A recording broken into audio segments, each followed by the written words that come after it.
네, 안녕하세요. 너무 귀한 이렇게 학부모님들 또 저보다 더 훌륭하신 패널 위원들 모시고 세미나를 진행하게 되어서 사실 굉장히 부담이 많이 되는 것이 사실입니다. 저희가 오늘 다루게 되는 내용들이 사실은 단순하고 쉬운 대답이 없는 내용들이기 때문에 준비하면서도 얼마만큼의 내용을 전달해야 할까 사실은 굉장히 고민이 많이 됐어요. 또 줌으로 하는 세미나가 처음이어서 얼마만큼 이게 효과적으로 전달될 수 있을지 그런 내용을 좀 많이 고민하게 됐던 지난 한 달이었던 것 같아요. 그래서 저의 바람이 있다면 그렇게 많은 이야기를 오늘 나누지는 못하겠지만 나누는 이야기들 속에서 적어도 한 가지 또 두 가지 여러분들이 마음 가운데 또 자녀와의 관계 가운데 신앙교육 가운데 얻어 가실 수 있는 것이 있었으면 좋겠다 하는 바람입니다. 제가 스크린을 쉐어하기 때문에 여러분들의 얼굴을 다 뵐 수는 없더라고요. 이게 기술의 한계상 그래도 제가 최대한 여러분들의 표정을 자꾸 내비게이트 하면서 강의를 진행하도록 하겠습니다. 그럼 시작하겠습니다. 네, 저희 2020년을 지금 이렇게 보내고 있는데 정말 다사다난한 한 해가 지나가고 있죠. 그래서 이렇게 또 특별한 방식으로 여러분들을 만나게 돼서 한편으로는 굉장히 기쁘기도 하고 또 한편으로는 굉장히 슬프기도 합니다. 모두들 알고 계신 것처럼 우리 생활 속에서 정말 셀 수 없이 많은 변화를 가져다준 코로나 바이러스는 2019년 12월 중국 후베이성 우한에서 시작이 되었습니다. 바이러스가 출몰하고 제가 계산을 해보니까 벌써 9개월의 시간이 흘렀더라고요. 하지만 여전히 우리는 코로나 바이러스가 가진 파괴력에 당황하고 있고 각 분야에서 이거 어떻게 대처해야 하지 우왕좌왕하고 있는 것이 사실입니다. 바이러스가 왜 출몰했는가 그것의 원인에 대해서는 사실 아직 정확하게 알려진 바가 없어요. 그런데 환경 파괴와 기후 변화를 그 원인으로 지목하는 목소리가 사실은 가장 높습니다. 우리 시대에서 가장 영향력 있는 사상가이자 미래학자로 알려진 사람 가운데 제레미 립킨이라는 사람이 있습니다. 근데 이 사람은 뭐라고 얘기했냐면 물의 순환 교란으로 생태계가 파괴된 것, 인간이 야생의 털을 침범하고 있는 것, 그로 인해서 야생 생명들의 이주가 시작된 것이 코로나 바이러스가 출몰하게 된 원인이다라고 이야기를 한 바 있습니다. 기독교 목회자이자 문학평론가로 굉장히 잘 알려진 김기성 목사님도 비슷한 의견을 피력하셨어요. 그러시면서 전혀 놀랍지 않다. 드디어 올 것이 왔다라고 말씀하기도 하셨습니다.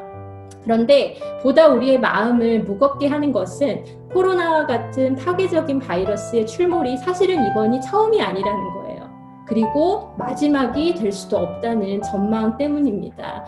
기억하시겠지만 지난 20년을 돌아보면 어떤 바이러스들이 있었죠? 사스도 있었고 신종플루도 있었고 또 메르스도 있었습니다.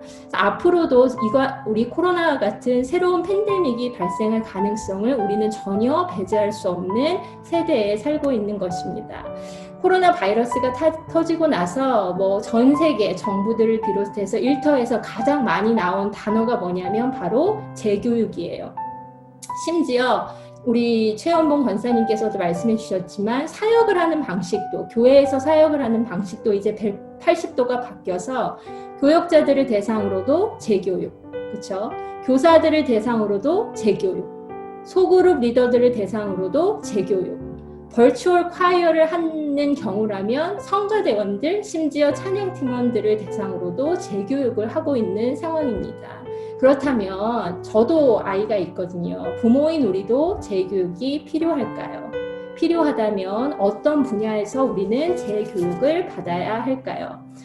오늘 저는 여러분들과 함께 코로나 바이러스가 우리의 삶에 가져온 변화들을 간략하게 한번 조망하면서 특별히는 온라인 수업과 미디어 기기 사용에 대해서 우리가 부모로서 알고 유념해야 할 내용들을 한번 정리할 수 있기를 바랍니다.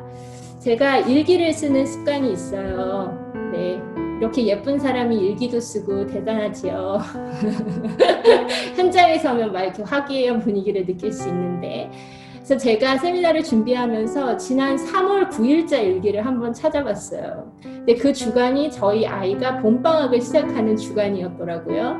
그래서 친한 동생하고 그 플래노에 있는 크레올라에서 만나가지고 아주 즐거운 시간을 보내고 있었습니다. 그런데 점심시간이 채 되지 않았을 때 지인들로부터 막 문자가 날라오기 시작했어요. 저희가 살고 있는 근처 프리스코에서도 확진자가 나타났다는 뉴스의 링크였습니다. 그리고 얼마 지나지 않아서 저희 아이가 속해 있는 ISD에서도 이메일이 곧바로 날라왔어요. 내용은 뭐였냐면 봄방학을 연장하겠다라는 거예요. 개학을 일주일 더 연기하겠다 하는 내용이었습니다. 더 이상 인파에 들려있기가 굉장히 그렇더라고요. 그래서 바로 크레올라를 빠져서 저희가 귀가를 했는데 저는 재택근무를 하지 못하는 상황이었거든요. 그래서 저를 제외한 저희 식구들은 이후 6개월째, 한 달도 아니고 2달도 아니고 6개월째 집콕 생활을 하고 있는 중입니다. 여러분들도 돌아보시면 이렇게 뜻하지 않게 마지막이 된 그 날이 있으실 거예요. 우리 모두에게는 뜻하지 않게 마지막이 되었던 그 날들이 있습니다. 이후 우리의 삶은, 우리의 생활은 이전에는 상상할 수 없었던 정말 많은 변화를 겪고 있습니다. 제가 뉴스를 한번 찾아봤어요.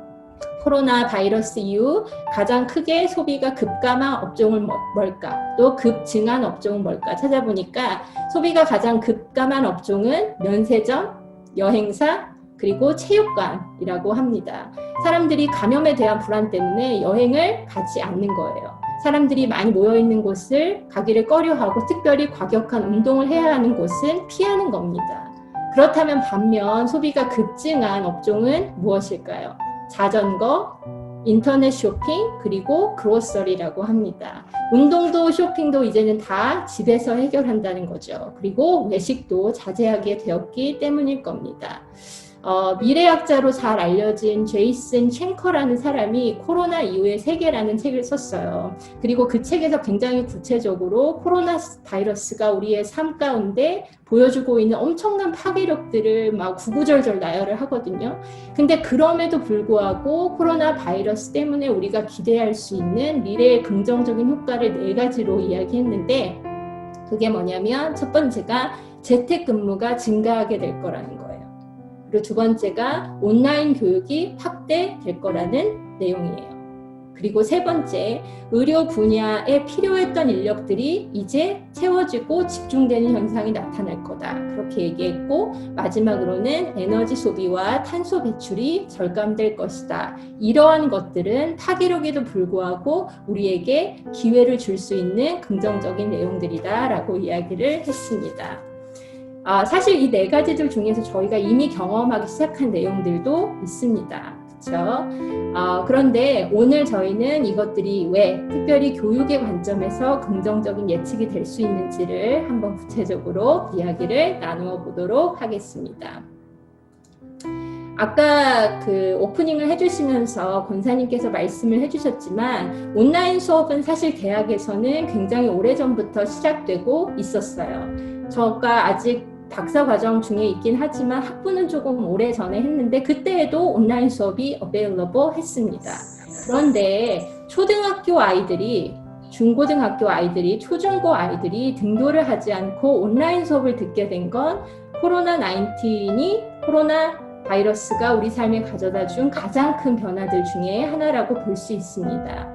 물론 이번 주, 다음 주 이렇게 인퍼슨 러닝을 위해서 학교 캠퍼스로 돌아간 아이들도 많이 있지만 아까 권사님 말씀해 주신 것처럼 온라인 교육은 이제 아이들은 물론이고 어른들에게도 떼어놓을 수 없는 불가분한 교수법이 사실은 되었거든요. 그래서 온라인 수업은 우리에게 굉장히 중요한 토픽이 되었다고 생각합니다. 그래서 제가 여러분들께 한번 여쭤보고 싶어요. 지금까지 온라인 수업을 한번 경험해 보셨잖아요. 그렇죠? 여러분의 경험은 긍정적이었습니까? 아니면 부정적이었습니까? 네, 긍정적이었던 분도 계실 거고 또 부정적이었던 분도 계실 거예요.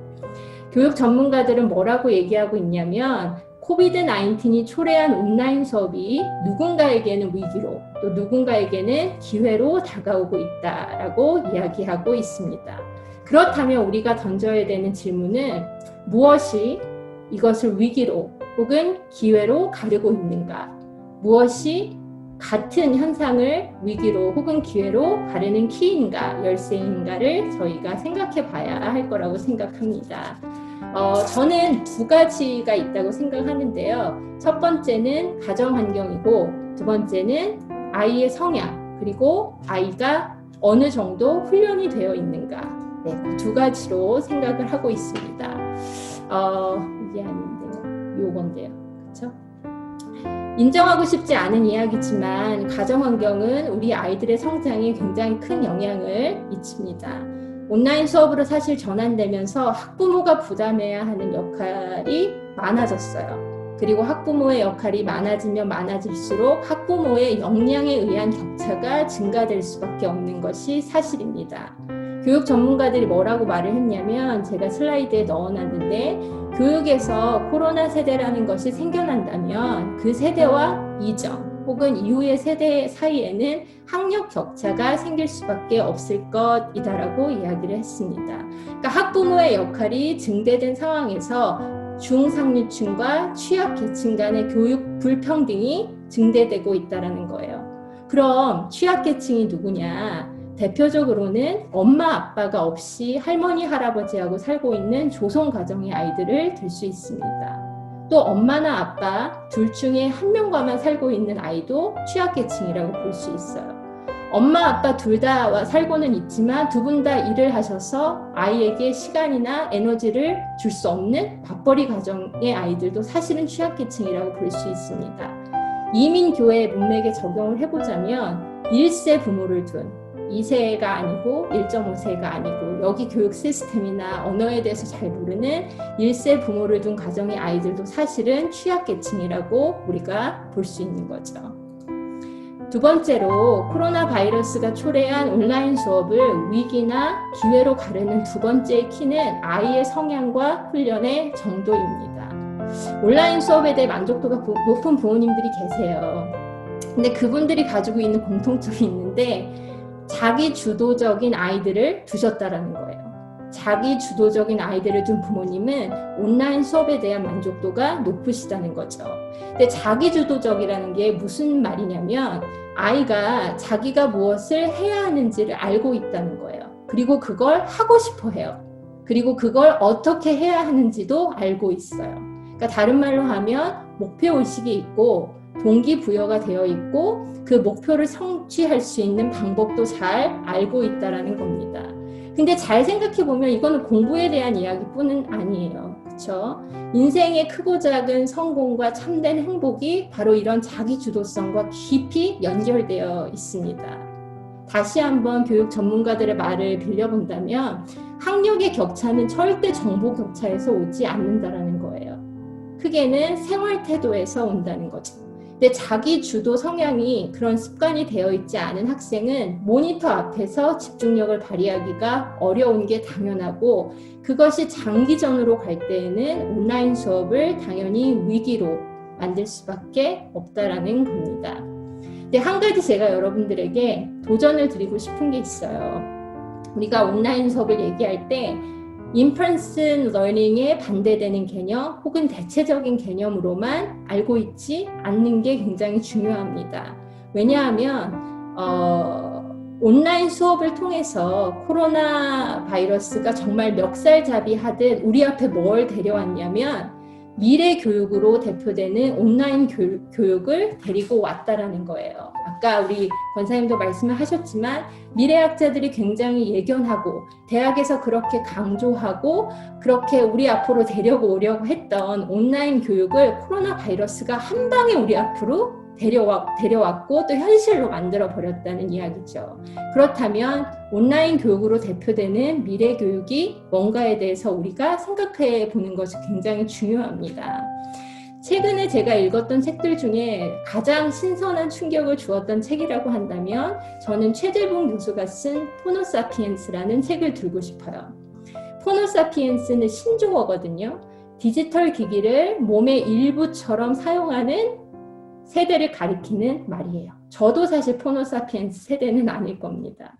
호모사피엔스라는 세대가 등장하면서 사회, 경제, 세계적으로 정말 많은 변화들이 일어났는데 그 변화들을 아주 재미있게 설명한 책입니다. 인사이트가 되게 많았는데 개인적으로는 뭐가 가장 인상 깊었냐면 우리 아이들이 좋아하고 또 굉장히 많이 하는 비디오 게임에 대한 저의 그런 인상이라고 해야 될까요? 임프레션 같은 거를 굉장히 많이 바꿔줬어요. 지금은 코로나 바이러스가 터져서 잠깐 주춤하고는 있는데 창업된 이래 가장 빠르게 성장했고 정말로 세계적으로 판을 바꾸어버린 교통과 여행에서 판을 바꾸어버린 기업이 있는데 여러분 그 기업이 어떤 기업일까요? 우버와 에어비앤비입니다. 지금은 잠시 주춤하고 있다지만 정말 창업된 이래 가장 가파르게 성장했고 세계적으로 교통과 여행의 판을 뒤집어 버렸어요. 혁명적인 기업이었죠. 근데 그 책에서 최재봉 교수가 뭐라고 얘기했냐면 이 우버와 에어비앤비의 창업자들이 이처럼 혁명적이기까지 한 생각을 할 수 있었던 이유가 게임을 하면서 자란 세대였기 때문이라는 거예요. 근데 제가 그 얘기를 듣고 보니까 우버하고 에어비앤비가 운영되는 방식이 게임에서 우리 아이들이 뭐 생활하고 이렇게 엔터테인하는 방식과 굉장히 비슷하다는 걸 제가 알게 됐어요. 그래서 설득되는데 그렇게 오랜 시간이 걸리지는 않았습니다. 여러분, 교육이 우리 아이들이 학교를 다니는 동안 그냥 단순히 좋은 점수를 얻도록 우리가 도와주는 것일까요? 그렇진 않잖아요. 그렇죠? 오히려 우리 아이들이 평생 동안 살면서 마주하는 갖가지 문제들을 잘 해결하고 그 가운데 성공의 기쁨도 맛보고 다른 사람을 도와주면서 보람도 느끼고 그런 삶을 살 수 있도록 준비시켜주는 과정이잖아요. 그렇다는 전제하에 우버나 에어비앤비의 성공 신화가 사실 우리 한국 부모들한테는 조금 호기심도 주지만 불편한 것도 사실이에요. 아니, 우버나 에어비앤비의 창업자처럼 우리 아이들이 그렇게 좋아하는 비디오 게임이 도움이 된다면 그럼 요즘 들어서 진짜 하루에 4시간, 5시간, 6시간도 붙들고 있으려고 하는 디지털 기기 그냥 기대해줘도 되는 건가요? 라고 우리는 질문을 던질 수 있다는 거예요. 근데 중요한 것은 디지털 기기가 온라인 교육에서 꼭 필요한 도구인 것은 맞아요. 그런데 그렇다고 해서 디지털 기기 자체가 온라인 교육으로 대표되는 미래 교육은 절대 아니라는 것을 우리가 알고 있어야 합니다. 제가 예를 하나 들어볼게요. 아이패드가 나오고 나서 얼마 안 됐을 때 어떤 목사님이 최신형 아이패드를 사가지고 비행기를 타신 거예요. 근데 이제 최신형 아이패드니까 옆에 있던 사람들이 이렇게 흘끔흘끔 쳐다봤겠죠. 이렇게 막 사용하고 있는데 옆에 있던 스객이 와, 최신형이네. 너 이거로 뭐해? 이렇게 물어봤대요. 그랬더니 그 목사님이 나 이거로 이제 종이에다 설교문 안 쓰고 여기에다 써서 강단에 이거 가지고 올라가서 설교문 읽어 이렇게 말을 했다는 거예요. 그랬더니 그 신경이 뭐라고 했는지 아세요? Wow, you are using that, waiving it, its potential. 이게 할 수 있는 게 얼마나 많은데 너는 고작 그것만 하고 있어? 이렇게 대답을 했다는 거죠. 우리가 교실 대신에 줌을 사용하고 숙제를 종이에다 하지 않고 컴퓨터나 뭐 앱으로 제출한다고 해서 그게 온라인 교육일까요? 그게 미래 교육입니까? 그렇지는 않다라는 거예요. 우리가 인정해야 하는 것은 디지털 기기는 이제 우리의 삶에서 뗄 수 없는 일부가 되었다는 겁니다. 그리고 이거는 아까 말씀드린 대로 미래학자들이 굉장히 오랫동안 예견해오고 어떻게 보면 앞당기려고 노력했던 부분이에요. 그런데 여전히 우리는 온라인 교육, 미래 교육 안에서 디지털 기기가 어떠한 자리를 갖고 있는지를 헛갈려 하고 있다는 거죠. 그래서 부모로서 우리가 기억해야 할 제일의 원칙은 디지털 기계는 이제 더 이상 우리가 무조건 피하고 무조건 절제하기만 해야 할 악이 아니라 목적을 잘 정하고 그것에 따라서 지혜롭게 사용해야 할 도구가 되었다라는 겁니다. 디지털 기기의 사용에 대해서 제가 짧게 한번 나누어 볼게요. 작년 세미나에 다들 들어오셨는지 잘 모르겠는데 사실 제가 작년에는 디지털 기기, 미디어 기기 사용에 대한 내용만을 가지고 세미나를 했었거든요. 그래서 그 내용을 다시 다 반복할 필요는 없을 것 같고요. 오늘은 제가 여러분들이 디지털 기기 사용에 대해서 알고 계셨으면 하고 생각하는 내용, 그리고 작년 때문에 또 다르게 올해 1년 안에 또 새로이 바뀐 내용들 중심으로 몇 가지만 다루도록 하려고 합니다. 첫 번째 나누고 싶은 원칙은 너무 지나치게 염려하지는 마시라는 거예요. 통계에 따르면 우리 엄마 아빠들이 걱정하는 것보다 우리 10대들이 건강하다고 합니다. 우리가 제일 걱정하는 게 뭐예요? 디지털 기기를 통해서 우리 아이들이 폭력이나 성에 너무 일찍, 너무 많이 노출된다는 거죠. 근데 그건 사실이에요. 예전보다 일찍, 예전보다 많이 노출되는 것은 사실이지만 실제적으로 흡연이나 음주, 성관계 등과의 직접적인 관련은 오히려 더 줄어들었다라는 것이 통계가 보여주는 사실입니다. 여러분들이 자녀들에게 디지털 기기가 갖는 위험성에 대해서 잘 가르쳐주고 계셨다라는 전제하에 우리 아이들도 디지털 기기가 가지고 있는 부정적인 영향을 잘 인지하고 있다는 거예요. 그리고 실제로 우리 아이들이 오프라인을 온라인보다 더 선호해요. 친구하고 직접 만나는 거, 친구하고 직접 대화하는 거를 더 좋아한다는 거죠.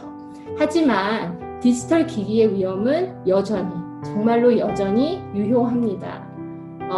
아이들의 제가 연령대를 잘 모르니까 근데 만약에 어린아이들이 있으신 분들은 어린아이들이 스크린과 현실 세계를 잘 구별하지 못한다는 것을 알고 계셔야 돼요.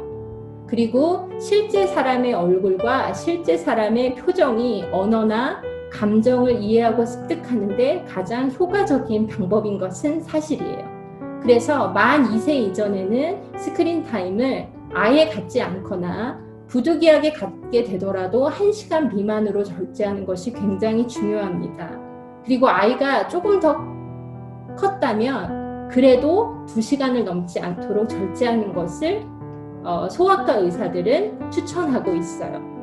근데 아이들은 물론이고 어른들도 스크린을 볼 때 사회적이거나 정서적인 환경에 대한 집중도가 떨어지죠. 예를 들어 보면 여러분들 전화기 할 때 애기들이 와서 뭐라고 말을 해요. 그럼 유독 그때 애들이 말을 웅얼거리죠. 잘 못 알아듣게 말을 하잖아요. 그쵸? 우리 잘못이 아니라.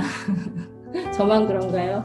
그렇더라고요. 그게 왜 그런 거예요? 우리가 스크린을 볼 때에는 아이들도 그렇지만 우리 어른들도 사회적, 정서적 환경에 대한 집중도가 떨어져서 그런 거예요. 그리고 사람의 뇌에 대한 많은 연구들이 나오고 있는데 뇌가 가장 활발하게 성장하는 시기를 평생 동안 2번을 꼽으라고 하면 유아기하고 청소년기를 들거든요. 근데 이때 인터넷 중독을 조심하는 것이 굉장히 중요하다고 합니다. 왜냐하면 인터넷은 뇌 기능을 저하시키고 약물 중독과 비슷한 신경의 패턴을 실제로 보이기 때문이라는 거예요. 따라서 여러분들이 가정에서 아이들과 함께 미디어 사용에 대한 기준을 정하고 약속을 하고 그것을 실제로 준수하는 것이 굉장히 중요합니다. 그 약속에는 어떠한 내용이 들어가야 되냐? 첫째는 안전에 대한 게 꼭 들어가야 돼요. 예로 인터넷을 할 때 실명이나 주소나 금융정보 같은 것을 공유하지 않겠다라는 것. 그 다음에 예의, 오프라인에서와 마찬가지로 상대방에 대한 예의를 갖추어서 매사에 행동하고 말하겠다라는 것. 그 다음 세 번째로 아이들한테는 수면 시간의 확보가 사실은 굉장히 중요하거든요. 그래서 그것과 같이 매사에 현실 생활과 온라인상의 생활 사이에서 균형을 잘 지키겠다라는 내용도 필요합니다. 그리고 온 가족이 한 커뮤니티로서 일주일의 어느 날, 하루 중 어느 시간은 핸드폰을 전혀, 디지털 기기를 전혀 사용하지 않는 시간을 함께 정하는 것도 도움이 됩니다. 그리고 스마트폰을 처음 사주실 때도 사용 계약서, 그러니까 각자 간의 어떤 약속 이런 것들을 명시하는 것을 추천해 드리고 싶어요. 그리고 이 모든 것에서 부모의 역할은 절대 감시가 되면 안 됩니다. 참여와 모범이 되어야 한다는 거예요. 제가 흥미로운 연구 하나를 소개해 드릴게요. 2 가정이 있었대요. 근데 한 가정은 철저하게 디지털 기기를 제한했어요. 다른 한 가정은 모든 것이 허용된 가정이었다고 합니다. 그래서 첫 번째 가정은 시간도 제한되어 있었고 각 디지털 기기마다 유해 컨텐츠 차단 프로그램도 다 깔려 있었대요. 두 번째 가정은 그런 거 하나도 없고 온 가족이 폭력적인 비디오 게임도 같이 즐기고 그리고 아이들 각자에게 각자의 디바이스를 또 다 주었다라는 거예요. 그럼 문제가 나갑니다. 어느 가정의 아이들이 더 창의적이고 더 생각이 깊고 더 영리했을까요? 결과는 의외로 둘 모두였다는 겁니다. 미디어 환경이 다르긴 했지만 두 가정의 부모가 모두 적극적으로 자녀와 어울리는 것을 최우선의 가치, 최우선의 과제로 삼았기 때문이라는 거예요. 그러므로 가장 중요한 게 자녀와의 관계예요. 여러분, 자녀가 엉뚱한 길로 가지 않도록 하기 위해 자녀에게 불같이 화를 내고 자녀에게 불합리하게 느껴지는, 아이들의 입장에서는 그렇게 느껴지는 것들을 자꾸 강요하다가 관계가 틀어지면 그것이 더 위험한 것이 될 수 있다는 겁니다. 그래서 부모가 먼저 그것을 기억하고 아이의 디지털 생활에 같이 참여하고 또 직접 모범을 보이는 것이 너무나도 중요합니다. 사실 저를 포함해서 이제껏 현대 부모들이 자녀의 양육을 두 개의 기관에 맡겨왔어요. 하나는 학교고 하나는 교회입니다.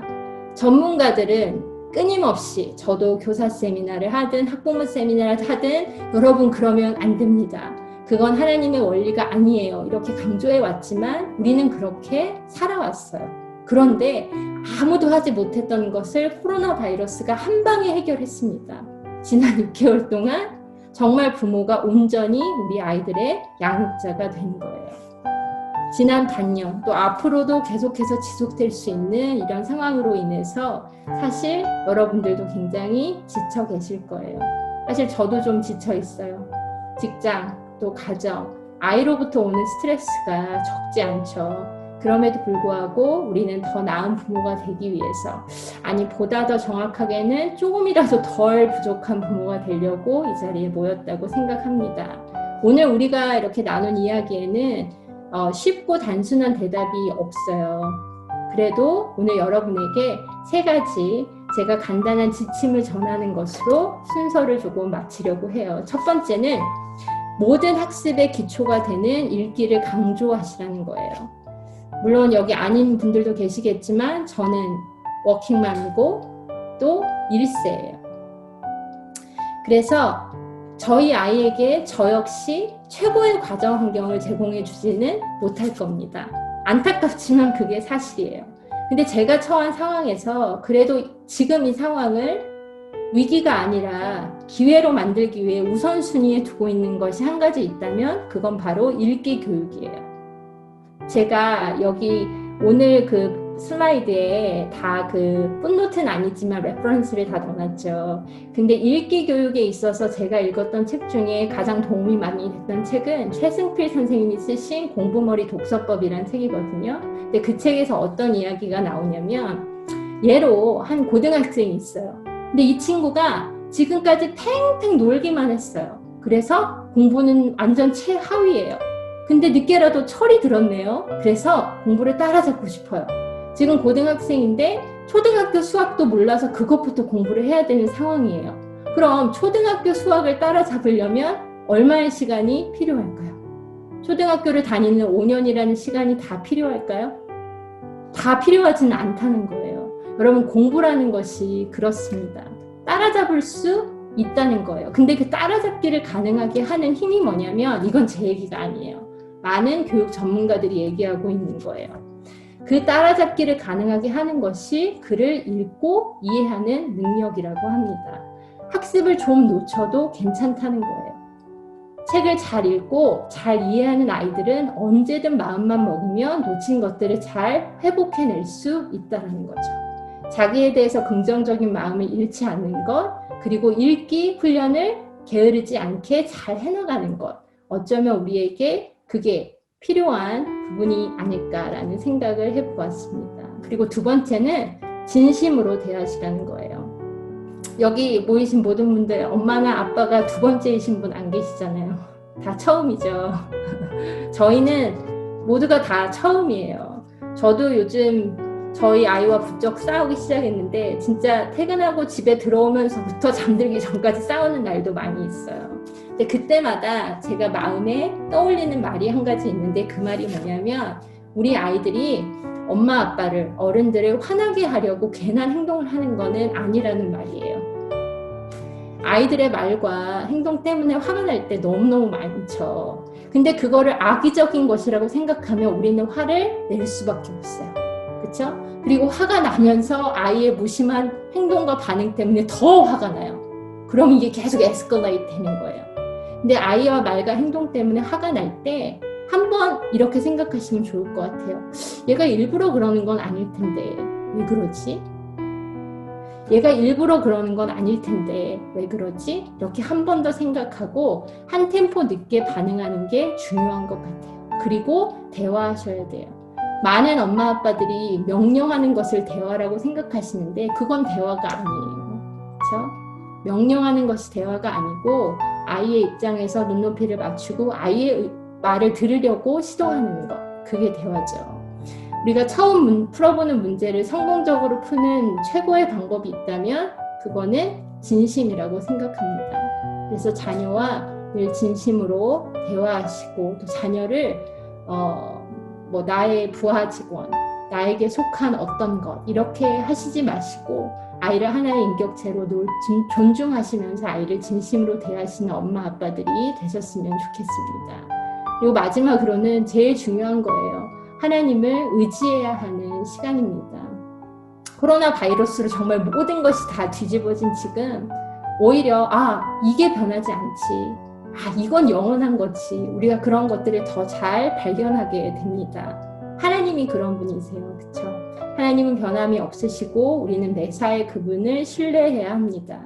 우리는 부족하고 또 우리는 실수하지만 완전하시고 실수하지 않으시는 우리 아가들도 가끔 들어오는데 너무 이쁘죠.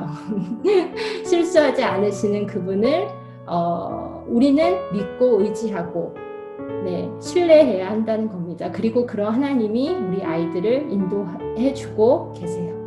근데 제가 매번 세미나 때마다 말씀드리는 건데 그 하나님이 우리와 동역하기 원하신다는 거예요. 여러분 자녀를 위해서 계속 기도하시기 바랍니다. 그리고 말씀의 기준을 따라 자녀를 기르시고 우리 아이들도 지금 중앙연합감리교회도 그렇겠지만 계속 온라인 예배 드리고 있잖아요. 너무 힘들 거예요. 온라인 수업 듣는 것도 너무 힘들 거예요. 그래서 온라인 예배를 드리는 이 시간 동안에도 우리 아이들이 하나님을 떠나지 않고 교회를 떠나지 않고 믿음 안에서 잘 성장해 갈 수 있도록 여러분들이 지도해 주시기를 부탁드리고 싶습니다. 제가 준비한 내용은 여기까지인데 정말로 오늘 나눈 내용들이 여러분에게 아주 조금이라도 도움이 되었기를 바랍니다. 마지막으로는 엄마 아빠들을 위로하고 격려하고 싶어요. 다들 진짜 너무 힘드실 거예요. I am with you. 다들 너무너무 힘드실 거예요. 하나님이 여러분들의 어려움을 아시고 위로하고 계신 것을 기억하시기 바랍니다. 주님 안에서 늘 새 힘을 얻으시고 아이들과 함께 행복하고 보람된 하루하루 보내시기를 기도하고 축복합니다. 이상입니다. 감사합니다. 너무 감사드려요. 귀한 말씀, 짧은 시간에 너무나 귀한 말씀을 해주셔서 너무 감사합니다. 이 시간에 그 몇 가지 질문을 받도록 하죠. 질문 있으신 분들 한번 여러 가지 관련된 실제적인 문제 이런 것들도 괜찮을 것 같고요. 그래서 우리 남현숙 집사님 처음 질문 한번 시작을 해주시죠. 네, 너무 감사드리고요. 저도 이 온라인 시스템으로 인해서 좀 되게 이렇게 당황하는 그런 사람의 한 사람인데요. 그러니까 저도 재택근무를 하긴 하지만 우리 아이들의 교육에 대해서 이렇게 우리 아이가 온라인 수업을 할 때 들어가서 보니까 되게 어렵더라고요. 들어가는 이제 제가 아이 하는 그거를 자세히 봐야지 어떻게 하는지는 이제 감시는 아니지만 부모로서 옆에서 볼 수가 있는 상황이 생기는데 되게 어려워서 이걸 아이가 하고 있는데 제대로 하는지 이걸 제가 그 답을 얻지를 못할 때가 좀 있어요.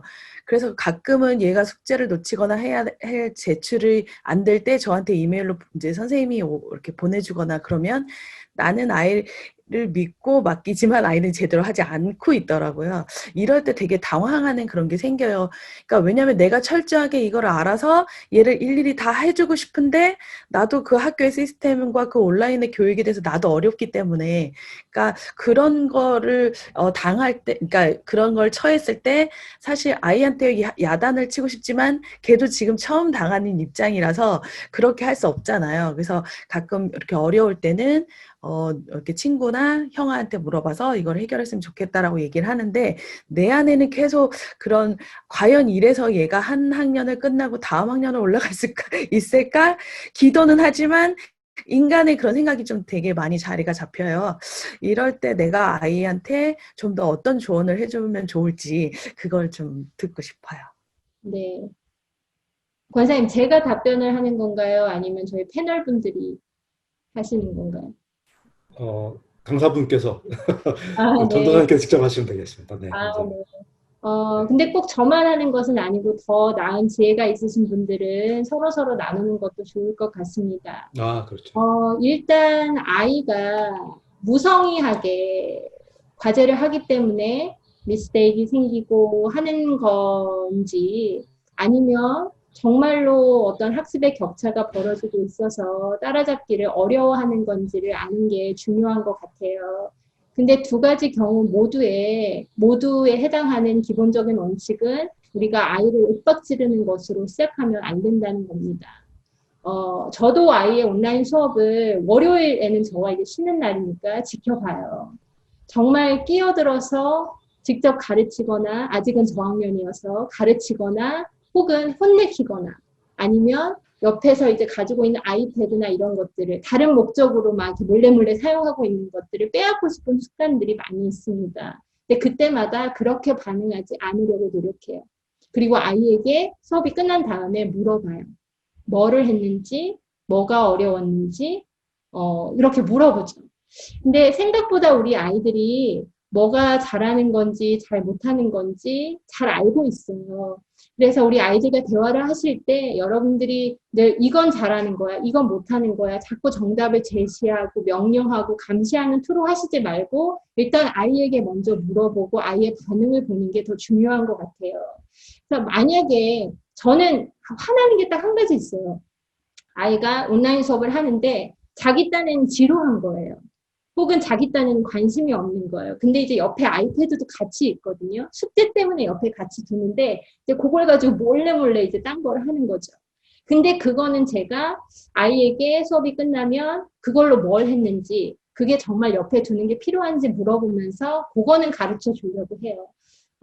선생님께 디스레스펙트한 행동은 보이지 말라고 얘기하죠.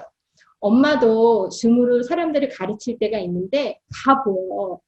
근데 이렇게 행동하는 친구가 있거나 이렇게 행동하는 사람이 있으면 엄마 마음이 어떨까? 그럼 또 대답은 너무 잘해요. 속상할 것 같아. 그럼 너가 그렇게 하면 안 되지. 선생님이 얼마나 마음이 안 좋으시겠어. 이렇게 말하면 좀 알아듣죠. 그러니까 명령으로 따다다다다다 하지 않고 질문과 대화의 형식을 하려고 저도 노력을 많이 하고 있어요. 그리고 둘째, 만약에 격차가 벌어지는 것 때문에 아이가 힘들어하는 거라면 많이 위로해 주셨으면 좋겠어요. 그리고 오늘 제가 짧게 나누었지만 저한테는 굉장히 인사이트가 큰 이야기였거든요. 잠깐 너가 이렇게 뒤처질 수 있어. 괜찮아. 엄마가 어떻게 도와줄까? 사실 사교육은 이럴 때 사용하라고 있는 거잖아요. 사교육도 해줄 수 있죠. 그쵸? 멘토를 붙여준다던가 튜터를 붙여준다던가. 근데 일단은 안정시키는 게 중요한 것 같아요. 근데 엄마가 알아보니까 책에서 이런 거 읽었는데 뒤쳐줘도 괜찮대. 1년, 2년 뒤쳐져도 너가 읽기를 잘하고 너가 마음만 먹으면 얼마든지 따라잡을 수 있대. 그럼 이 시간 그렇게 사용하자. 이렇게 위로할 수 있겠죠. 그래서 제가 말씀을 들으면서 떠오른 생각은 그렇게 두 가지 정도였습니다. 도움이 되시길 바래요. 네. 네, 또 한 분 또 질문 있으시면 질문 받도록 하겠습니다. 예, 우리 우진 자매님. 예. 안녕하세요. 오늘 강의 정말 감사드립니다. 현실적으로 파악될 수 있도록 알려주셔서 감사하고요. 저는 중학교, 고등학교 학생이 제 자녀거든요. 그러니까 둘이 딱 약간 완전 극과 극의 차이인데 한 명은 알아서 잘하고 한 명은 이제 이런 상황에서 저도 이제 선생님들하고 많이 통화를 했어요. 잘 안 하는 아이의 선생님과 통화를 많이 했는데 잘 안 하는 아이가 고등학생인데 뭐 다 아시겠지만 도전입니다.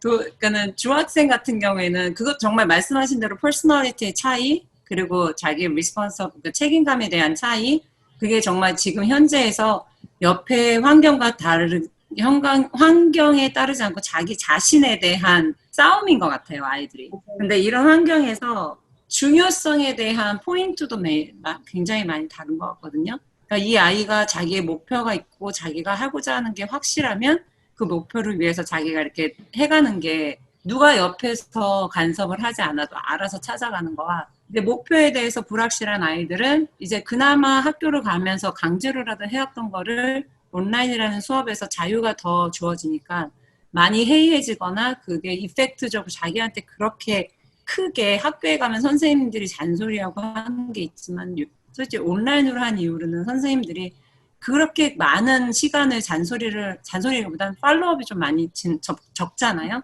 대신에 이제 완전 끄트머리에 가서 이 아이 이러다가 페일합니다. 그러면서 이제 부모님들한테 이메일이 오는데 제가 자주 많이 받아봐서 저는 창피하진 않아요. 이 과정 동안 우리 아이가 또 배워가는 게 있을 거라 믿기 때문에 뭐 잘 될 거라 믿어요. 성공할 아이디어 하나님 안에서. 근데 제가 한 가지 이제 궁금한 게 뭐냐면 아이들이 이제 중고등학교가 되면 더 이상 그 어린아이한테 대화하듯이가 안 되거든요. 맞아요. 그러면 이 아이들한테 현실적으로 이 상황을 파악하는 것도 부모님이 보는 그 퍼스펙트, 뭐라 그러죠? 그 관점과 아이들이 보는 이 상황의 관점이 다른데 제가 지금 되게 좀 필요하다고 생각하는 게 지금 현실 상황에서 아이들이 이 상황에서 스트러글링, 좀 이렇게 어떻게 해야 될지 갈피를 못 잡는 아이들의 고등학생, 그러니까 고학력 아이들이 뭔가 카운슬링을 할 수 있는 소스가 있을지가 궁금하거든요. 저는 크리스천이 그 카운슬러를 좀 알아보고 싶은데 그게 좀 우리 교회에서나 아니면 전도사님이 우리 교회 교육자분들한테도 질문하는 거예요. 같이. 우리 아이들이 그 카운슬링을 뭐 팔로우십을 좀 같이 해줄 수 있는 단기적인 게 아니라 그냥 겉모양만 이렇게 하는 게 아니고 정말 깊이 이 아이들과 1대1로 카운슬링을 해줄 수 있는 크리스천 그 소스가 혹시 저희가는 연락을 해서 그 카운슬러와 선생님과 그 카운슬러와 부모님이 같이 이렇게 상담의 어포인먼트까지 할 수 있는 상황. 그냥 이런 단체가 있어요. 아니 뭐 여기 한번 연락해 보세요. 그게 아니라 실질적으로 그렇게 하면 솔직히 부모님들이 100% 연락은 안 하거든요. 그래서 완전 인볼버가 될 수 있는 크리스천이 카운슬러의 소스를 혹시 알고 계신지 고등학생, 고학력 아이들이. 네. 그게 왜냐면은 이 상황만이 아니라 이 아이들이 지금 가지고 있는 여러 가지 그 문제점이 복합이 됐을 수가 있기 때문에 혹시 그 소스 있는지. 네. 네, 맞아요. 제가 지금 정확하게 딱 순간적으로 떠오르는 분은 안 계신데요. 제가 리소스는 알아볼 수 있을 것 같아요. 그래서 리소스를 알아보고 제가 계속 커뮤니케이션 했던 최원봉 권사님을 통해서 좋은 리소스가 있으면 소개해 드리도록 할게요. 근데 제가 부모님들한테 그냥 전반적으로 드리고 싶은 조언이라고 좀 그렇고 저도 어쨌든 부모니까 근데 드리고 싶은 게 한 가지가 있다면 정말로 이거는 차이가 굉장히 커요. 우리는 대화라고 생각하는데 아이들은 대화라고 느끼지 않는 대화들이 참 많이 있어요. 근데 저는 이제 아이들이 크는 걸 이제 많이 봤잖아요. 제 아이를 포함해서 여러 다른 아이들을 교회에서 오랫동안. 근데 가장 프러스트레이션을 느낄 때가 대화가 되지 않는다라는 생각이 들 때예요. 그쵸? 근데 대화가 되지 않는다라는 느낌이 드는 이유는 잘 느끼시는 거예요. 애들이 귀를 막았기 때문이에요. 제가 하려고 하는 말, 또 제가 하고 있는 말, 어른들이 하려고 하는 말, 어른들이 하는 말에 대해서 귀를 닫았기 때문이거든요. 근데 일단 그것에 대해서는 부모님들이 포기하지 않고 인내하는 것이 굉장히 중요한 것 같아요. 근데 그 모든 상황을 나의 책임이다라고 생각하면 인내할 수가 없어요. 자신의 책임이라고 생각하고 내가 나쁜 엄마야, 내가 부족한 엄마여서 그래, 다 나의 문제야라고 생각하면 우리는 자기 연민에 빠지게 되고 자기 연민은 우리를 더 큰 죄로 이끌게 되어 있어요. 그래서 어쨌든 어려운 단어를 제가 썼지만 포기하지 않는 게 되게 중요하고 그냥 우리 아이가 커가는 과정인데 이 과정 속에서 그래도 때때로는 귀를 열거든요. 내가 잘해서가 아니라 자기 기분이 좋으면 또 순간 귀를 열 때가 있어요. 그러면 우리들은 포기하지 않고 계속 그 타이밍을 노려야 돼요. 그러니까 여러분들이 아니에요. 우리가 아니고 아이들이 그냥 지 기분이 좋고 어느 날은 지가 하는 뭐 게임이 잘 되고 어느 날은 그냥 좋아요. 그래서 귀가 열리는 순간이 있어요. 그래서 나를 웃으면서 바라봐 줄 때, 엄마 뭐라고 했어? 뭐라고? 이렇게 그냥 대화를 한번 받아쳐 줄 때. 그럴 때를 놓치지 않고, 그럴 때를 놓치지 않으려면 계속 노려야 돼요. 여러분 대화를 10번 하려고 하는데 한 번 성공하면 잘 하신 거예요. 우리 아이들이 크면서 그런 타이밍이 있거든요. 그래서 우리가 아웃소싱을 하는 것도 굉장히 중요해요. 근데 코로나 바이러스가 아웃소싱을 다 못하게 했잖아요. 물론 뭐 상담은 비대면으로도 할 수 있지만 그래서 우리 부모가 우리 아이들의 양육을 온전히 감당하게 된 이 기회에 더 많은 갈등들이 또 생길 수도 있지만 오히려 그런 포인트들이 또 생길 수도 있다고 생각해요. 그래서 부모님들을 그냥 격려해드리고 싶어요. 다 여러분의 문제가 아니에요. 그냥 우리가 다 죄인이고 우리 아이들도 커가는 과정이에요. 그래서 포기하지 마시고 여러분에게 너무 실망하지 마시고 그냥 기다리시고 아이들을 계속 사랑하세요. 그럼 언젠가는 마음을 열더라고요. 기다리는 엄마에게는. 근데 기다리지 않고 손절하는 엄마들도 있어요. 마음으로. 넌 내 자식 아니야. 포기했어. 너 나니까 이 정도 버틴 거야. 그렇게 하면 안 되죠. 그렇죠? 그런 엄마들에게는 기회가 안 오죠. 우리 아이들을 계속 사랑하고 기다리고 그리고 저도 좀 다혈질적인 기질이 있거든요. 그래서 아이들에게 막 화를 낼 때가 있어요. 근데 다쳐진 아이한테 화를 내면 반응을 해요, 안 해요? 안 하죠. 그럼 더 화나죠. 그럼 우린 또 어떻게 해요? 더 화를 내죠. 그러면 애는 더 닿죠? 그럼 또 어떻게 해요? 더 화나죠. 이거는 뭐 이제 out of control이에요. 근데 저도 한번 아이에게 막 그렇게 화를 내는 날이 있었어요. 근데 잘 때 그런 생각이 들더라고요. 그렇게까지 할 건 아니었는데. 아이가 잘못하긴 했지만 그래도 내가 그렇게까지 할 건 아니었는데. 근데 아이가 저희는 아직 1학년이거든요. 근데도 미안하다는 말이 안 나오는 거예요. 내가 잘못한 게 있는데 그냥 엄마가 미안해. 너가 그래서 엄마가 좀 화났어. 근데 엄마가 컨트롤 잘 못한 거. 이렇게 말하면 되잖아요. 근데 그게 그렇게 어렵더라고요.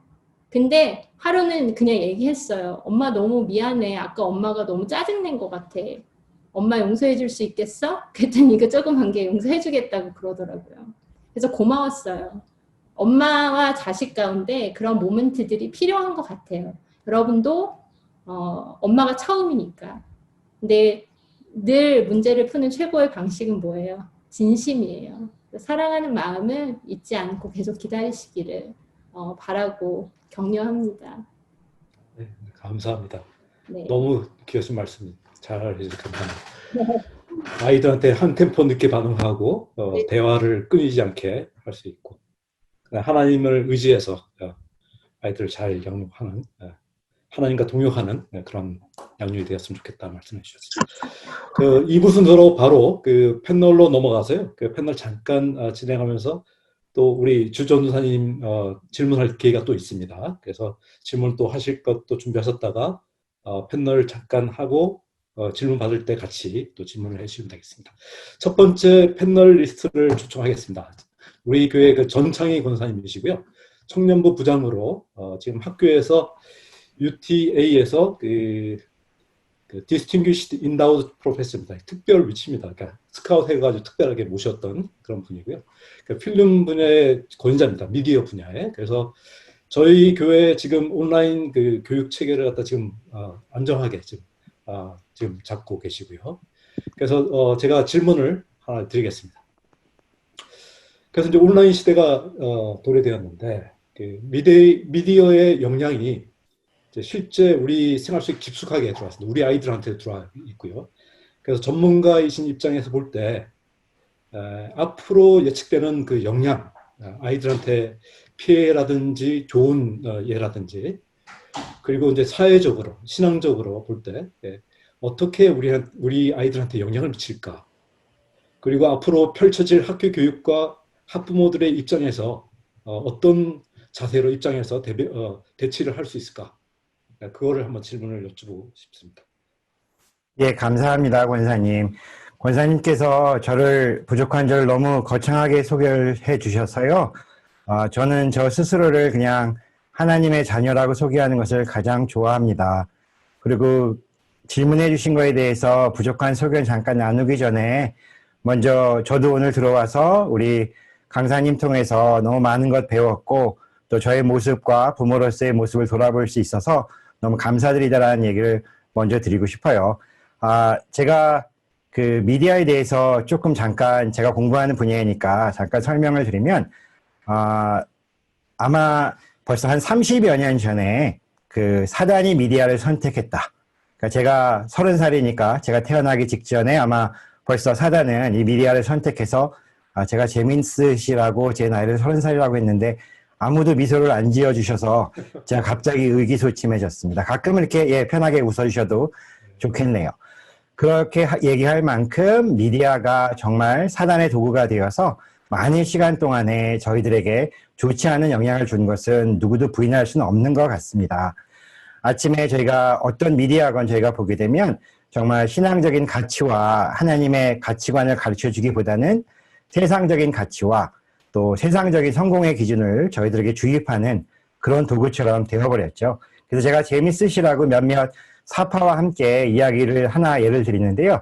이 미디어 효과에 대해서 이제 학자들이나 사람들이 이야기하기 위해서 여러 가지 연구 조사 결과가 있었을 텐데 그 중에 재미있는 통계 자료 중에 하나가 이 미국에 살고 있는 티네이지 소녀들만을 대상으로 조사를 한번 해보았더니 하루 평균 얼마나 이 친구들이 미디어를 접하고 소비하고 있는가 했더니 10시간 45분이 나왔습니다.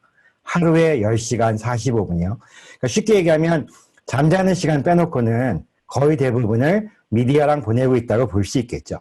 여기서 얘기하는 미디어는 좀 광의의 개념이라고 보실 수 있습니다. 왜냐하면 저희가 미디어다 하면 그냥 쉽게 영화, TV, 드라마, 게임, 음악 이런 것만 생각하실 수 있을 텐데요.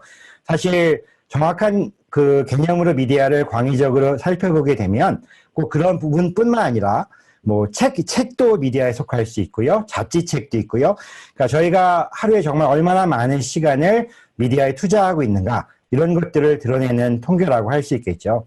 그리고 이 통계 뒤에 이 티네이지 소녀들이 이 설문조사에 참석해서 이 연구 결과가 나올 때 이 미디어 소녀들, 이 티네이지 소녀들에게 물어본 또 하나의 재미있는 질문이 당신은 뚱뚱하다고 생각하세요? 아니면 날씬하다라고 생각하세요? 라는 질문이었어요. 근데 거기에 95%의 티네이지 소녀들이 저는 뚱뚱해서 살을 빼야 합니다. 라고 대답을 했다고 합니다. 실제로는 정상적인 체중으로 그들은 전혀 뚱뚱하지 않았는데도 그렇게 대답을 한 거죠. 왜냐하면 그들이 소비하는 10시간 이상의 그런 미디어 속에서 그들이 본 어떤 그 배우들이라든가 모델이라든가 아니면 세상이 주는 가치가의 근거에서는 자기는 뚱뚱하다라는 생각을 갖게 되었으니까요. 이게 하나의 단적으로 미디어가 저희들에게 어떤 영향을 주는가 그런 걸 볼 수 있는 그런 재미있는 연구조사의 결과 중에 하나였는데요. 그래서 흔히 우리가 미디어 효과에 대해서 이야기할 때 두 가지 정도를 이야기합니다. 우리가 컨슘하고 소비하는 이 미디어가 나에게 어떤 몰드라고 얘기가 되어진 효과, 그러니까 나의 의식이나 내가 생각하는 것을 완전히 형상화시켜 줄 수 있는 그런 엄청난 효과를 발휘하기도 하고요. 또 한 면에서는 미러 이펙트라고 하는데 그 미디어의 컨텐츠를 보고 나는 지금 내가 생각하고 있는 게 과연 맞는 건지, 나의 삶은 어떤 건지, 나에 대해서 미러처럼, 거울을 보는 것처럼 돌아볼 수 있는 기회를 준다 해서 미러 이펙트라고 합니다. 근데 아까 제가 티네이지 이야기를 하셨고, 저를 포함해서 여기 계신 많은 분들이 이제 부모로서의 사역을 감당하고 있는데요. 보통 자녀의 나이가 어리면 어릴수록 이 미디어의 효과가 단지 어떤 미러 이펙트가 아니라 몰딩 할 수 있는 거에 이제 더 큰 효과를 발휘하기 때문에 그래서 저희는 더욱더 이 미디어에 대해서 좀 크리스찬으로서 경계심을 갖게 되고 그런 경향이 있는 것 같습니다. 제가 여기까지 이렇게 쭉 미디어 효과의 조금 부정적인 부분들, 또 신앙인의 그런 가치와 우리 주 예수 그리스도의 복음을 찾기 어려운 그런 미디어를 우리 아이들은 너무나 많은 시간을 소비하고 있고 그래서 안 좋은 영향을 주고 있다라고 얘기를 하니까 아마 제 얘기를 들으신 분들은 그럼 저의 사견으로는 가급적 우리 자녀들이 미디어를 보지 못하게, 웬만하면 아까 우리 강사님께서도 설명해 주셨지만 디지털 기기를 사용하지 못하게 그렇게 하는 게 최고의 방법이 아니겠는가, 이렇게 생각하고 있지 않을까라고 생각하실지도 모르겠는데요. 저는 그렇지 않습니다. 미디어를 올바르게 사용하고 그 효과에 대해서 우리가 잘 아는 것이 좋은 부모로서 또 저 스스로가 미디어를 사용하는 사람으로서 가장 이 미디어를 아까 강사님께서 설명해 주신 것처럼 선용해서 사용하기 위해서는 기본적으로 미디어가 갖고 있는 이 놀라운 효과에 대해서 먼저 잘 인지하는 것이 중요하기 때문에 제가 이 말씀을 먼저 드린 거고요. 참고로 얘기 드리면 제 큰아이는 25살로 이제 직장 생활을 하고 있는 어엿한 성인이 되었지만 제가 아내를 너무 사랑한 나머지 늦둥이가 있어서 늦둥이는 이제 7살로 막 디지털 기기를 사용하고 있고요. 제가 농담 삼아서, 그리고 제가 지금 조금 갑자기 긴장감이 몰려오면서 당황을 하게 되었는데 그 이유가 제가 큰 딸로 여기고 있는 우리 사랑하는 아내분께서 막 조인을 하셨네요. 그래서 제가 조금 당황을 하게 되었습니다. 그래서 제가 그렇게 보면 자식이 셋일 수도 있습니다. 그런데 제 막내 아이는 7살 아이는 자신의 핸드폰을 가지고 있고요. 제가 아이패드를 2개나 사주었습니다.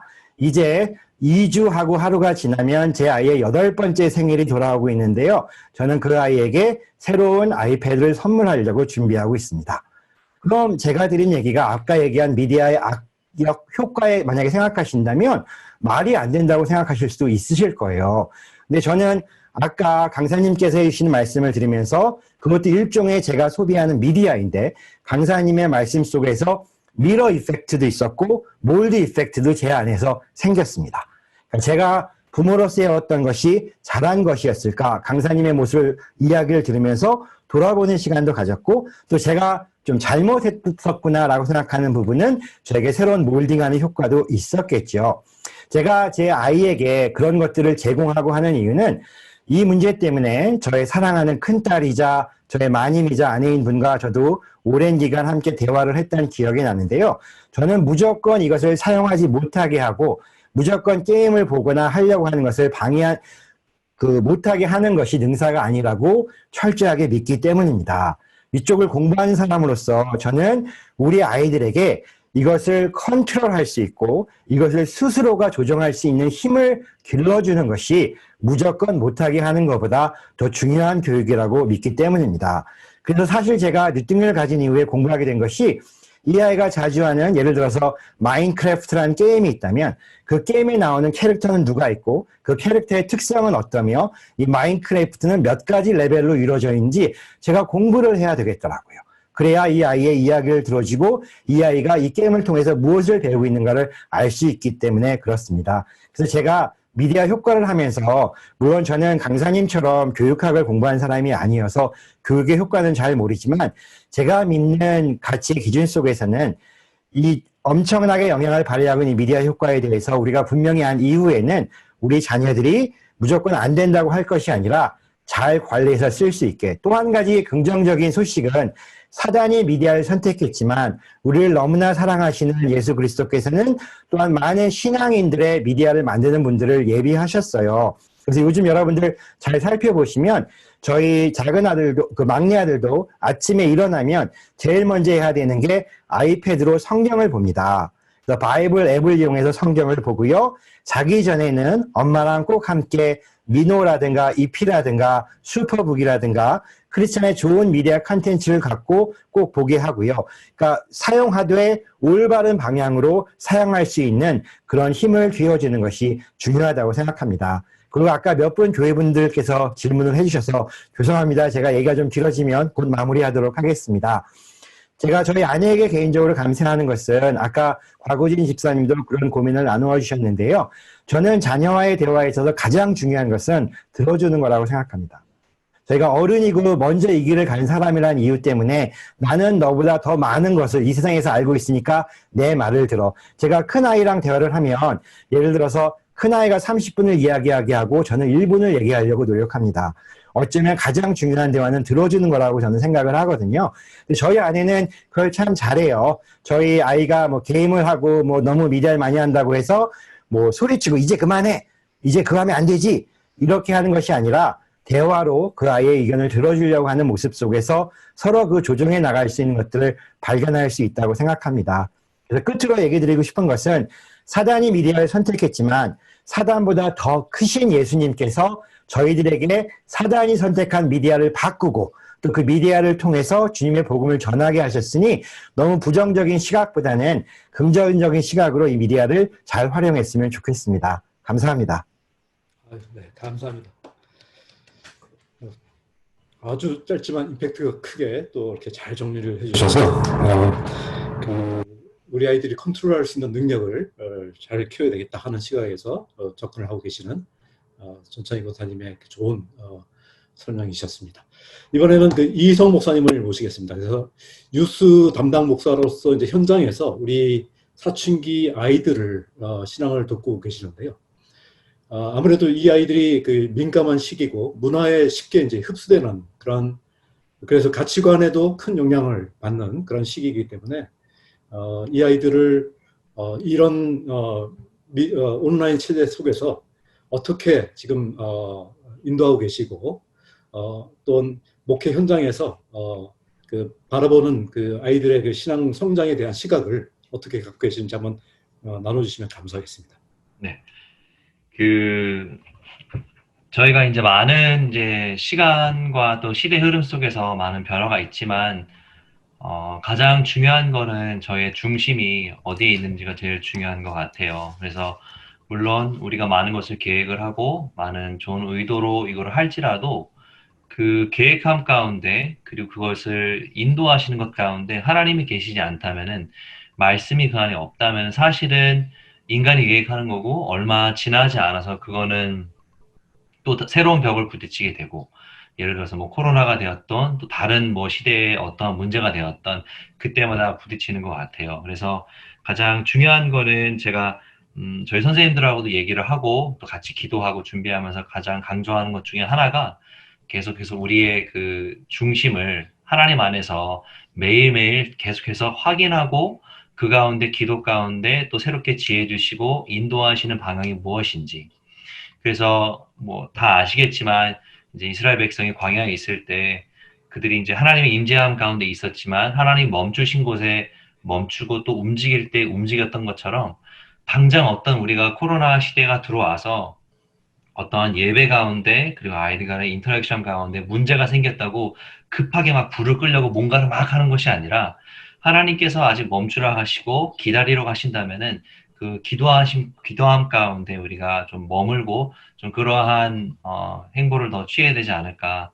그래서 이제 저희 사역도 지금 여러 가지 뭐 선생님들과 아이디어도 있고 나눈 것도 있고 실행하는 것도 있는데 그게 정말 하나님께서 저에게 지금 이 시기에 맞게 주신 것인지 좀 분별력을 가지기 위해서 계속해서 좀 기도는 하고 있어요. 그래서 강사님도 그렇고 아까 권사님께서 말씀해 주신 것처럼 저희 크리스찬들은 이 세상을 등지고 사는 사람들이 아니잖아요. 세상 가운데 들어있지만 그 영향력이 휩쓸려서 가는 것이 아니라 그 세상 속에서 하나님께서 허락하시는 선한 영향력으로 살아가는 게 저희 크리스찬의 가져야 할 리스폰시빌리티인데 이 미디어도 마찬가지인 것 같아요. 말씀하신 것처럼 안 좋은 영향으로 다가올 수 있을 것 같아요. 보통 우리가 새로운 언어를 배워도 나쁜 말 먼저 배우잖아요. 욕부터 배우고 막 그렇게 하잖아요. 그런 것처럼 이러한 새로운 트렌드가 변해가면서 그 가운데 안 좋은 부분들이 먼저 부각이 되는 것 같아요. 근데 분명한 것은 그 안 좋은 시간 가운데에서도 하나님은 지금도 우리와 함께 계시고 일하고 계신다는 것이죠. 그래서 이것을 우리가 어떻게 하나님의 영광을 위해서 하나님께서 지금 말씀하시는 것이 무엇인지를 깨닫기 위해서 계속 그 말씀 안에 좀 거해야 될 것 같고요. 제가 신학교를 다니면서 저희 교수님이 해주신 말씀이 있는데 이런 신학을 공부하면서 어떠한 정석의 해답, 이건 이거고 저건 그거. 물론 이제 예수 그리스도가 구주시고 이제 그러한 거야 확실한 그 truth는 있지만 이럴 때는 이렇게 풀이해야 되고 이럴 때는 이렇게 풀이해야 되는 거를 가르쳐 주는 게 아니라 그 해답을 찾는 법을 가르쳐 주시더라고요. 이런 상황에서는 또 이런 경우에서는 우리가 어떠한 방향으로 어떠한 방향성을 가지고 나가야 되는지에 대해서. 그래서 이제 그러한 노력이 우리 안에 계속 있어야 될 것 같고요. 지금 메인으로는 줌이라든지 유튜브라든지 더 다양한 채널들로 이제 우리가 여러 가지 접할 수 있잖아요. 그래서 아이들한테 저희가 공급할 수 있는 선한 영향력을 줄 수 있는 건 최대한 많이 주는 게 맞다고 생각을 해요. 그래서 저희 지금 중앙연합감리교회 같은 경우는 예배를 이제 온라인으로 드리고 성경 공부도 하고 있고 그거에 대한 effectiveness는 어차피 하나님께서 역사하시고 일하신다면은 우리 기준으로 봤을 때 이거 좀 너무 느린 거 아니야? 이렇게 하더라도 결국에 하나님 때에 하나님께 선하시기 임하시기 때문에 우리는 현재 저희한테 맡겨진 거에 대해서 최선을 다해서 리스폰시빌을 가지고 임해야 될 것 같아요. 그래서 지금 그렇게 2개 하고 있고 성경 통독반도 진행을 하고 있어요. 요거는 조금 인텐시브하게 해서 원래 작년에 한 번 했고 이제 2번째 시기로 이렇게 접어들어서 하고 있는 건데 소수 아이들, 11학년, 12학년 아이들이 졸업하기 전까지 성경의 전체적인 그 구도와 그림을 볼 수 있고 이해하고 통독하는 걸 목적으로 지금 두고 있어요. 그리고 지금 이제 하나 더 계획을 하고 있는 게 저희가 화요일하고 목요일마다 저녁마다 또 우리 담임 목사님도 계속해서 그런 말씀에 대해서 강조 많이 하시잖아요. 그래서 그거 보셨는지 모르겠는데 그렇게 유튜브를 보면은 왜 이렇게 함께 공부하는 채널 이런 게 있어요. 그게 뭐냐면은 그 어떤 특정한 사람이 자기 공부하는 걸 그냥 브로드캐스팅 하는 거예요. 아무런 말도 없고 그냥 공부하는 모습. 그러면은 이제 그 시간에 virtually 같이 공부하는 거죠. 그 시간을, 내 시간을 들여서. 그래서 저도 이제 기도하면서 또 저도 이제 와이프하고도 이제 같이 얘기하고 상의하면서 주신 마음이 그러면은 우리가 계속해서 정말 하나님 예배 가운데로 말씀 가운데로 기도 가운데로 가야 되는데 이것을 어떻게 아이들한테 강제적이지 않으면서 좀 선하게 흘려보낼 수가 있을까라고 생각했을 때 그 부분이 좀 클릭이 되는 것 같더라고요. 그래서 이제 광고도 나가고 이제 시작을 하겠지만 이제 화요일 저녁 시간 1시간 동안 화요일하고 목요일날 이제 제가 이제 성경 말씀을 읽을 거예요, 아이들하고. 근데 이제 같이 뭐 돌아가면서 읽고 이런 건 아니고 자기가 지금까지 읽고 있던 그 페이스가 있을 거 아니에요. 그래서 저도 말은 안 하고 물론 1시간을 다 읽는다는 건 아이들한테 굉장히 힘들어요. 그래서 처음 30분 정도 말 없이 이제 아이들 자연스럽게 들어와서 성경을 읽고 나머지 30분은 간단하게 인터랙션도 하고 이제 기도하고 찬양하고 그렇게 해서 좀 마무리를 하려고 저희 유스 안에서 그렇게 좀 준비를 하고 있어요. 그래서 저희도 이게 말씀하신 것처럼 이게 나쁜 거고 다 피해야 돼 이게 아니라 주신 하나님께서 허락하신 도구를 어떻게 좀 잘 활용할 수 있을까. 그러니까 저희도 계속해서 연구하고 있고 기도하고 있고 찾아가고 있고 좀 그러한 단계인 것 같습니다. 근데 분명한 것은 계속해서 말씀하시는 것처럼 이게 이 위기와 이 시련이 사실은 하나님께서 저에게 또 새롭게 허락하시는 기회라고 생각해요. 지금도 일하고 계시고 그래서 우리가 그 중심과 그 초점을 놓치지 않고 계속해서 분별력을 가지고 하나님 앞에 구할 때 또 하나님께서 새롭게 임하시고 또 역사하시는 그 길을 잘 따라갈 수 있을 거라 믿습니다. 아멘. 예, 감사합니다. 그러니까 중심을 잡고 이 위기를 기회로 그다음에 컨텐츠를 잘 활용해서 선한 영향력을 가질 수 있도록 그래서 지금 뉴스에서 좋은 또 컨텐츠들이 많이 나오리라고 생각합니다. 세 번째 정의복 권사님을 모시겠습니다. 교구 섬김부장으로 지금 섬기고 계시고요. 언어학 박사시고 비즈니스 대표시고 두 자녀를 아주 훌륭하게 잘 키워서 대학생 2학년, 대학원생 따님 이렇게 있습니다.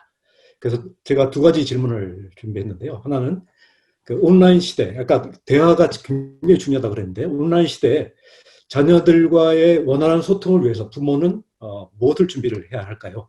자녀의 영적 성장을 위해서 가정에서 부모는 어떻게 해야 할까요? 이런 2가지 질문을 한번 드리겠습니다.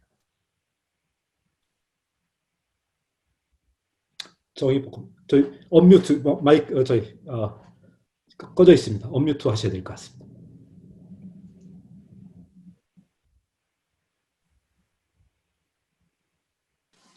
네, 들립니까? 네. 죄송합니다. 예, 저는 정의복입니다. 좋은 말씀들 너무 감사하고요.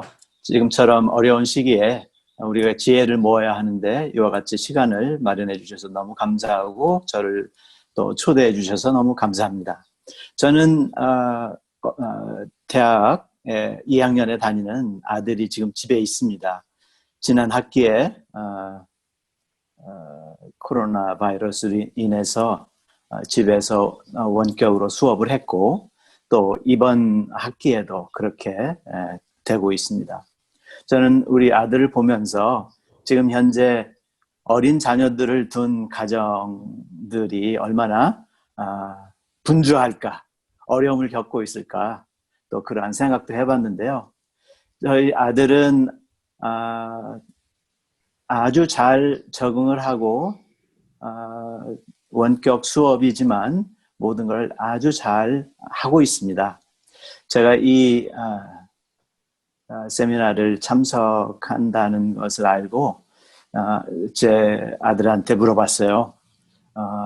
네가 생각하기에 원격 수업과 이와 같은 상황에서 제일 중요한 것이 무엇이? 했더니 self discipline이라고 하더라고요. 정말 저는 그 답이 사실은 제 마음속에 있었던 것인데 그 답을 해줘가지고 너무 고마웠습니다. 그럼 그러한 셀프 디스플린을 어떻게 이루어낼 수 있을까 하는 그것을 가지고 함께 이야기를 나누고요. 그것은 가정에서 어떤 소통과 어떻게 자녀를 영적으로 성장시키느냐와 너무나 직결되는 문제인 것 같습니다. 우선 한 5가지 정도를 이야기를 드리겠는데요. 제가 가졌던 그런 경험을 바탕으로 말씀을 드리겠습니다. 첫 번째 제가 원하는 것이 있었다면 바로 이것이었습니다. 가정을, 그 분위기를 신사적으로 만들자. 신사적이라는 말씀을 처음 들어보셨을까요? 이게 가정에 적용한다는 것을. 사실은 이게 성경에 나오는 말씀인데요. 사도 바울께서 마케도니아에 선교 사역을 갔을 때 데살로니가에서 많은 시련을 받았죠. 그리고 나서 이제 베레아라는 곳으로 갔는데 그 지역 사람들이 상당히 신사적이었다고 성경이 말씀하시고 그 신사적이었던 사람들이 어떠한 모습을 보였냐면 간절한 마음으로 말씀을 받았다고 성경이 기록되어 있어요. 저는 이와 같이 신사적인 모습이 우리 가정에도 일어나면 어떨까라는 그런 생각을 했습니다. 그럴 때 아마 우리 가정에 믿음의 좋은 그 성장이 있지 않을까 하는 생각을 하는데요. 그래서 한 2가지 정도 이렇게 구분을 했습니다. 간단하게 말씀드리면 신사적이라는 것은 과격한 말을 쓰지 않겠지요. 언성을 높이지 않겠지요. 화를 내는 일을 자제하겠지요. 이러한 모습이 신사적인 모습이라고 할 때 또 다 이와 같은 것으로 아마 대표될 겁니다. 잘 듣는다, 경청한다. 그리고 생각하고 이야기한다. 그리고 긍정적인 표현으로 상대방을 북돋운다. 그리고 나의 화를 내릴 수 있도록 숨을 고르며 시간을 갖는다. 그리고 내 자녀에 관해서는 스스로 행할 수 있도록 기회를 준다. 이와 같은 환경이 바로 신사적인 환경이고 신사적인 환경을 통해서 내 자녀의 인격과 자존심이 존중되며 상승되지 않을까 하는 그런 생각을 했고요. 제가 또 이러한 소통을 이루기 위해서는 우리 가정이 항상 하는 일인데 사실은 제 아내가 하는 일입니다. 바로 일정표를 꼭 사용하자라는 거예요. 일정표를 만들자. 제가 여기 이제 북을 이렇게 보여드릴 텐데요. 이건 제 아내가 사용하는 플래너입니다. 이 플래너는 제 아내만 사용하는 것이 아니고 이 안에 제 아내 칸과 저의 칸과 제 아들의 칸 3칸이 있습니다. 1년 전체가. 그래서 특히 제 아들이 지금 대학생일지라도 대학의 학기 중에 일어나는 여러 가지 행사와 계획과 학교 수업 내부적인 것은 아니더라도 스케줄을 다 담고 있습니다. 그래서 내 자녀인 나의 아들과 그가 하나의 인격체로서 또 대학생으로서 삶을 살지만 여러 가지 삶의 스케줄들을 엄마와 아빠도 함께 공유하고 있다는 것을 말씀드리겠고요. 거기에는 당연히 월별 행사도 있겠지만 주중 행사도 있고 특별히 지금은 집에 있기 때문에 또 어렸을 때에는 투두 리스트 작성하는 것을 굉장히 중요시 여겼습니다. 자, 그 다음에 저희가 꼭 함께 공유하고 싶은 것이 바로 투두 리스트를 매일매일 작성한다는 거. 무슨 말이냐면요. 당연히 어린아이들은 놀고 싶죠. 게임을 하고 싶고 자기가 원하는 것을 할 때 자기의 시간을 그렇게 보내게 되는데 과연 어떻게 그 시간을 저렇게 좋아하는 게임을 그만두게 하고 우리가 부모가 원하는 또는 학교에서 제시한 과제나 이런 것을 하게 돌려낼 수 있을까? 이 투두 리스트를 사용하면 그래도 자연스럽게 할 수 있겠더라고요. 무슨 말씀이냐면 학교에서 돌아온 후에 학교에서 있었던 일을 함께 나누고 그 다음에 학교에서 학교에 제출해야 할 숙제는 무엇이었는지 그리고 어떤 프로젝트에 이야기가 있었는지 등에 대해서 정보가 나오면 그리고 또 그날 해야 될 일이 있다면 반드시 투두 리스트에 기록을 합니다. 그래서 투두 리스트에 기록한 것을 끝냈을 때는 그 다음에 너의 자유시간이다. 너의 자유시간을 마음껏 누려라 라고 하는 그러한 생활 패턴을 만들어 주었습니다. 몇 시부터 몇 시까지 일하고 놀아라라는 것보다는 너의 할 일을 다 끝내면 다음은 너의 자유로운 시간을 너의 스스로 사용하라 라는 것이 저와 제 아내가 우리 집의 딸과 아들을 키울 때 했던 거고요. 너무나 잘 활용되었던 것으로 생각하고 있습니다.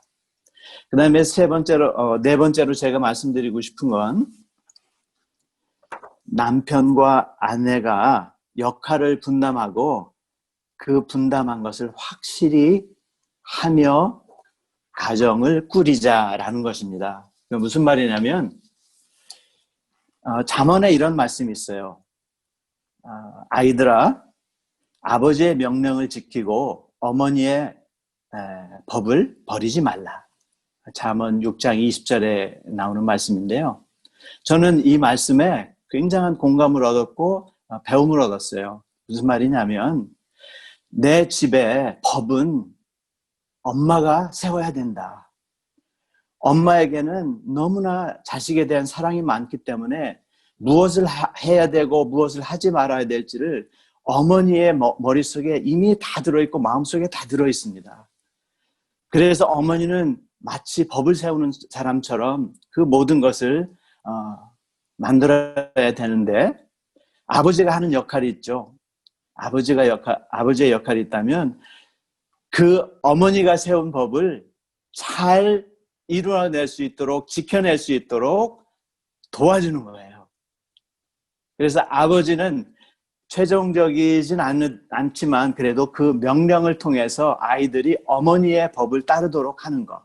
그러한 질서가 가정에 세워지면 아이들이 순종하는 모습을 쉽게 볼 수 있지 않을까 그런 생각을 하고요. 제가 시간을 절약하기 위해서 마지막으로 넘어갑니다. 마지막은 어떻게 하면 그럼 자녀들을 더 영적으로 성숙되게 키울 수 있을까? 우리는 항상 이런 생각을 했어요. 저와 제 아내는 모범을 보이자. 그럼 어떻게 모범을 보일까? 그래, 아이들의 신뢰를 얻어내자. 그럼 어떻게 아이들의 신뢰를 얻어낼 수 있을까? 집에서 작은 것부터 아이에게 보이자. 보이는 것만큼 큰 것은 없을 것이다. 첫째, 아주 쉬운 것들을 몇 가지를 예를 든다면 식사 기도를 반드시 합니다. 함께 자리에 앉고 그리고 제가 통성으로 기도를 하지요. 짧지만 함께 기도를 하고 성경 말씀에 우리가 임하는 것을 아기가 볼 수 있도록 항상 보여줍니다. 부모인 나와 부모인 엄마가 성경에 대한 지식이 높다는 것을 아이들이 보고 이해하면 아이들한테 신뢰가 쌓이더라고요. 엄마 아빠는 하나님을 경외하는 사람들이구나. 그 다음에 중요한 것은 교회 사역에 참여하는 일이었어요. 내가 나의 신앙을 또 내 아내의 신앙을 내 자녀한테 보일 수 있는 가장 좋은 기회라면 교회에서 그 사역에 참여함으로써 아빠와 엄마가 어떻게 삶을 살아가고 있는지를 보여주는 거예요. 그래서 저는 지금 당연히 교구 섬김 부장을 하지만 이전에 여러 가지 부서를 맡아서 일을 했죠. 그때마다 특히 엄마가 주일학교 선생님을 하고 또 주일학교 여러 지도자 역할을 할 때 아이들이 보고 그 보는 것을 통해서 배우는 것이 정말 다릅니다. 이제 그렇게 해서 내 가정의 소통과 영적 성장을 이루는데 그러한 전체적인 분위기가 자녀를 올바르게 이끌었다고 생각하고요.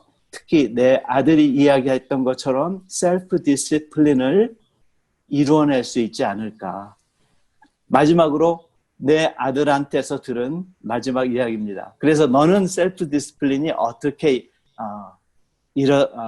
너한테 일어난 것 같니? 했더니 지금 제가 말씀드린 거하고 같았어요. 자기가 커 나온 환경이 자기를 그렇게 만들었고 그리고 한 가지 더 제가 갑자기 까먹었군요. 그 환경과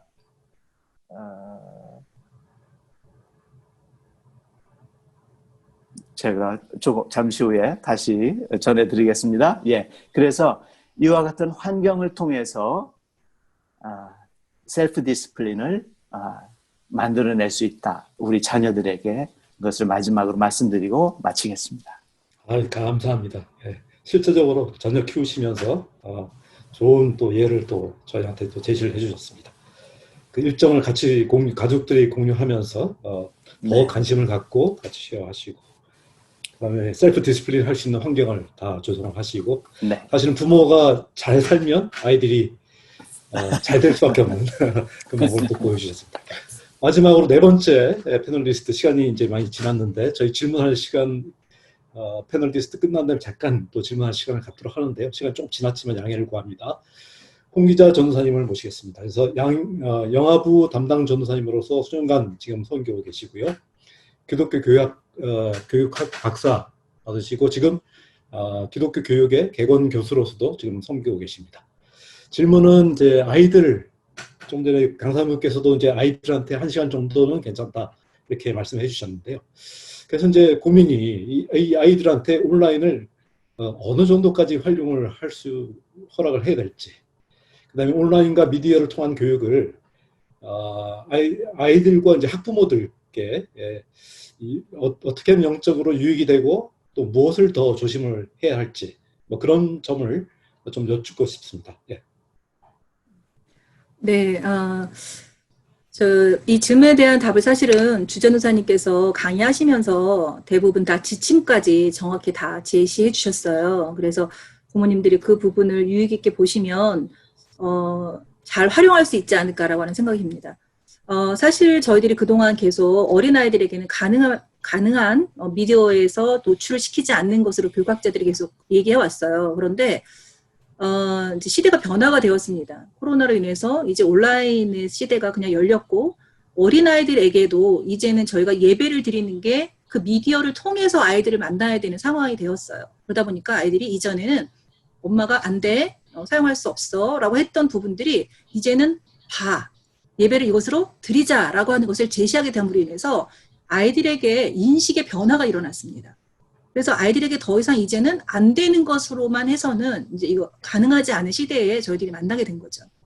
그리고 이 아이들이 만나는 세상은 사실은 영상 문화 세대입니다. 그래서 앞으로 점점 더 많이 아이들이 영상으로 세상을 이해하게 될 거예요. 그럼에도 불구하고 저는 사실 중요한 요인으로 현장성을 말씀드리고 싶어요. 이게 뭐냐면 온라인과 미디어가 중요한 도구임이 분명합니다. 그러나 이것과 같이 한 기둥을 또 하나 들려면 그것이 현장성이에요.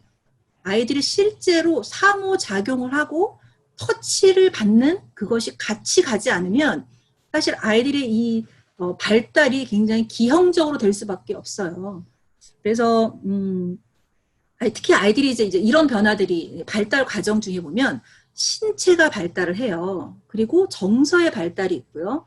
그리고 지적인 발달이 있고 영적인 발달이 있어요. 그런데 미디어로 할 수 있는 신체적인 발달의 제한이 훨씬 많습니다. 그렇죠? 어린아이일수록 많이 움직여야 돼요. 뛰고 움직이고 활동을 하면서 신체의 변화들이 또 발달이 이루어집니다.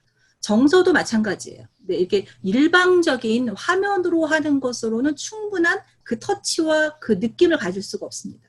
그런 상호작용이 이루어지는 정서적인 교감을 이루어지는 것들이 미디어에 함께 동일하게 다른 한 축으로 이루어져야 되는 부분입니다.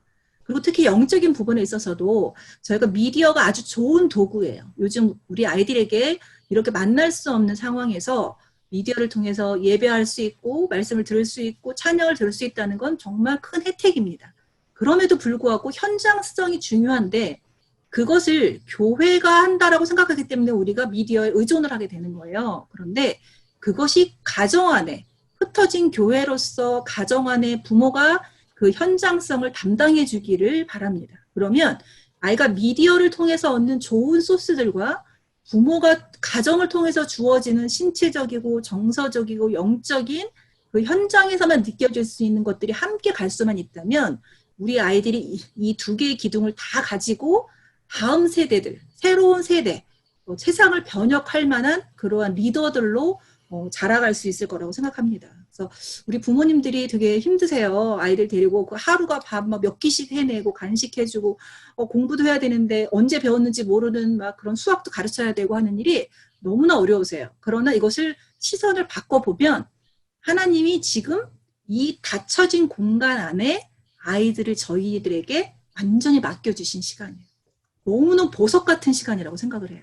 그래서 이 시간에 여러분들이 아이들과 마음껏 놀아주셨으면 좋겠어요. 시간만 되시면 신체 접속 많이 해주시고 안아주시고 뽀뽀해주시고 간지럽혀주시고 자기 전에 눕혀놓고 안마도 해주고 또 함께 아이들에게 찬양도 불러주고 말씀도 들려주고 이렇게 하는 이 현장성을 여러분 부모님들이 해주시기를 정말 간절히 바랍니다. 그러면 우리 아이들이 이 미디어 세계에서 얻는 아주 좋은 풍부한 좋은 자료들과 엄마가 주는 이 현장에서 느껴지는 것들이 함께 가서 우리 아이들이 정말 어느 한 기형으로만 발달하지 않고 정말 골고루 잘 자라는 아이들이 될 수 있을 거라고 생각해요. 실제로 중독에 빠지는 아이들의 대다수는 중독이라는 게 뭐예요? 어느 한 곳에 치우쳐 있는 거잖아요. 그런데 부모에게 충분한 사랑을 받고 터치를 받고 정서적인 것을 공급받는 아이들은 사실 중독에 빠지지 않아요. 게임을 애들이 좋아하지만 그러나 엄마가 실컷 놀아주는 이 움직이는 놀이를 하는 아이들이 그렇게 게임에 빠져들 수가 없는 거예요. 왜냐하면 엄마랑 보내는 시간이 훨씬 재밌기 때문이에요. 그래서 저희들이 아이들이 미디어를 이제는 끊어내거나 안 해야 되는 시대는 지났습니다. 아이들이 해야 되고요. 그 장점을 살려서 잘 배워서 다음 세대에 멋진 문화를 만들어 나가야 돼요. 그런데 그것과 함께 현장에서 부모님들이 주는 것, 이 두 가지가 함께 가서 우리 아이들이 이렇게 잘 자라갔으면 하는 바람이 있습니다. 네, 감사합니다. 그래서 지금 위기가 왔는데 이게 이제 또 기회가 될 수 있다는 말씀을 또 해주셨어요. 그래서 가정에서 이 아이들을 발달할 때 부모를 통해서 아이들이 더 잘 발달할 수 있다. 그래서 이 위기를 기회로 가지자 이렇게 말씀해 주셨습니다. 감사합니다. 그래서 오늘 주혜영 전도사님 모시고 좋은 말씀을 더 들었고요. 그 패널리스트를 통해서 간략하지만 또 임팩트 있는 말씀을 전해 들었습니다. 지금 한 5분 정도, 한두 분 정도 좀 질문을 받도록 하겠습니다. 혹시 패널리스트 주 강사님에 대해서 질문이 있으시면 지금 해주시면 되겠습니다. 제가 좀 질문을 한 가지 드려도 될까요? 네, 네. 네. 정희복 권사님께 질문을 하고 싶습니다. 네. 네. 말씀 너무 감사하게 잘 들었고요. 저도 아이들 키우면서 가장 중요하게 여기는 것 중에 하나가 그 셀프 컨트롤이었거든요. 근데 네가 스스로 조절을 하면 뭐 네가 중학교 때부터 아이폰을 가지고 있든 스마트폰을 가지고 있든 무엇을 하든 간에 네가 스스로 컨트롤할 수 있으면 it's okay, 문제가 되지 않아. 그래서 되게 셀프 컨트롤 되게 강조를 많이 했었거든요, 저도. 그런데 그럼에도 불구하고 지금 우리 아이가 지금 이제 지금 하이스쿨 지금 마지막인데요, 시니어인데 아까 그 전창희 권사님께서 말씀하셨듯이 그 어떤 소녀들의 그 미디어 사용이 10시간, 45분, 10시간 넘어갔잖아요. 근데 우리 아이를 보면 우리 아이도 마찬가지예요. 지금 10시간뿐만 아니라 거의 그 이상이면 이상이 됐지 그거보다 덜하진 않거든요.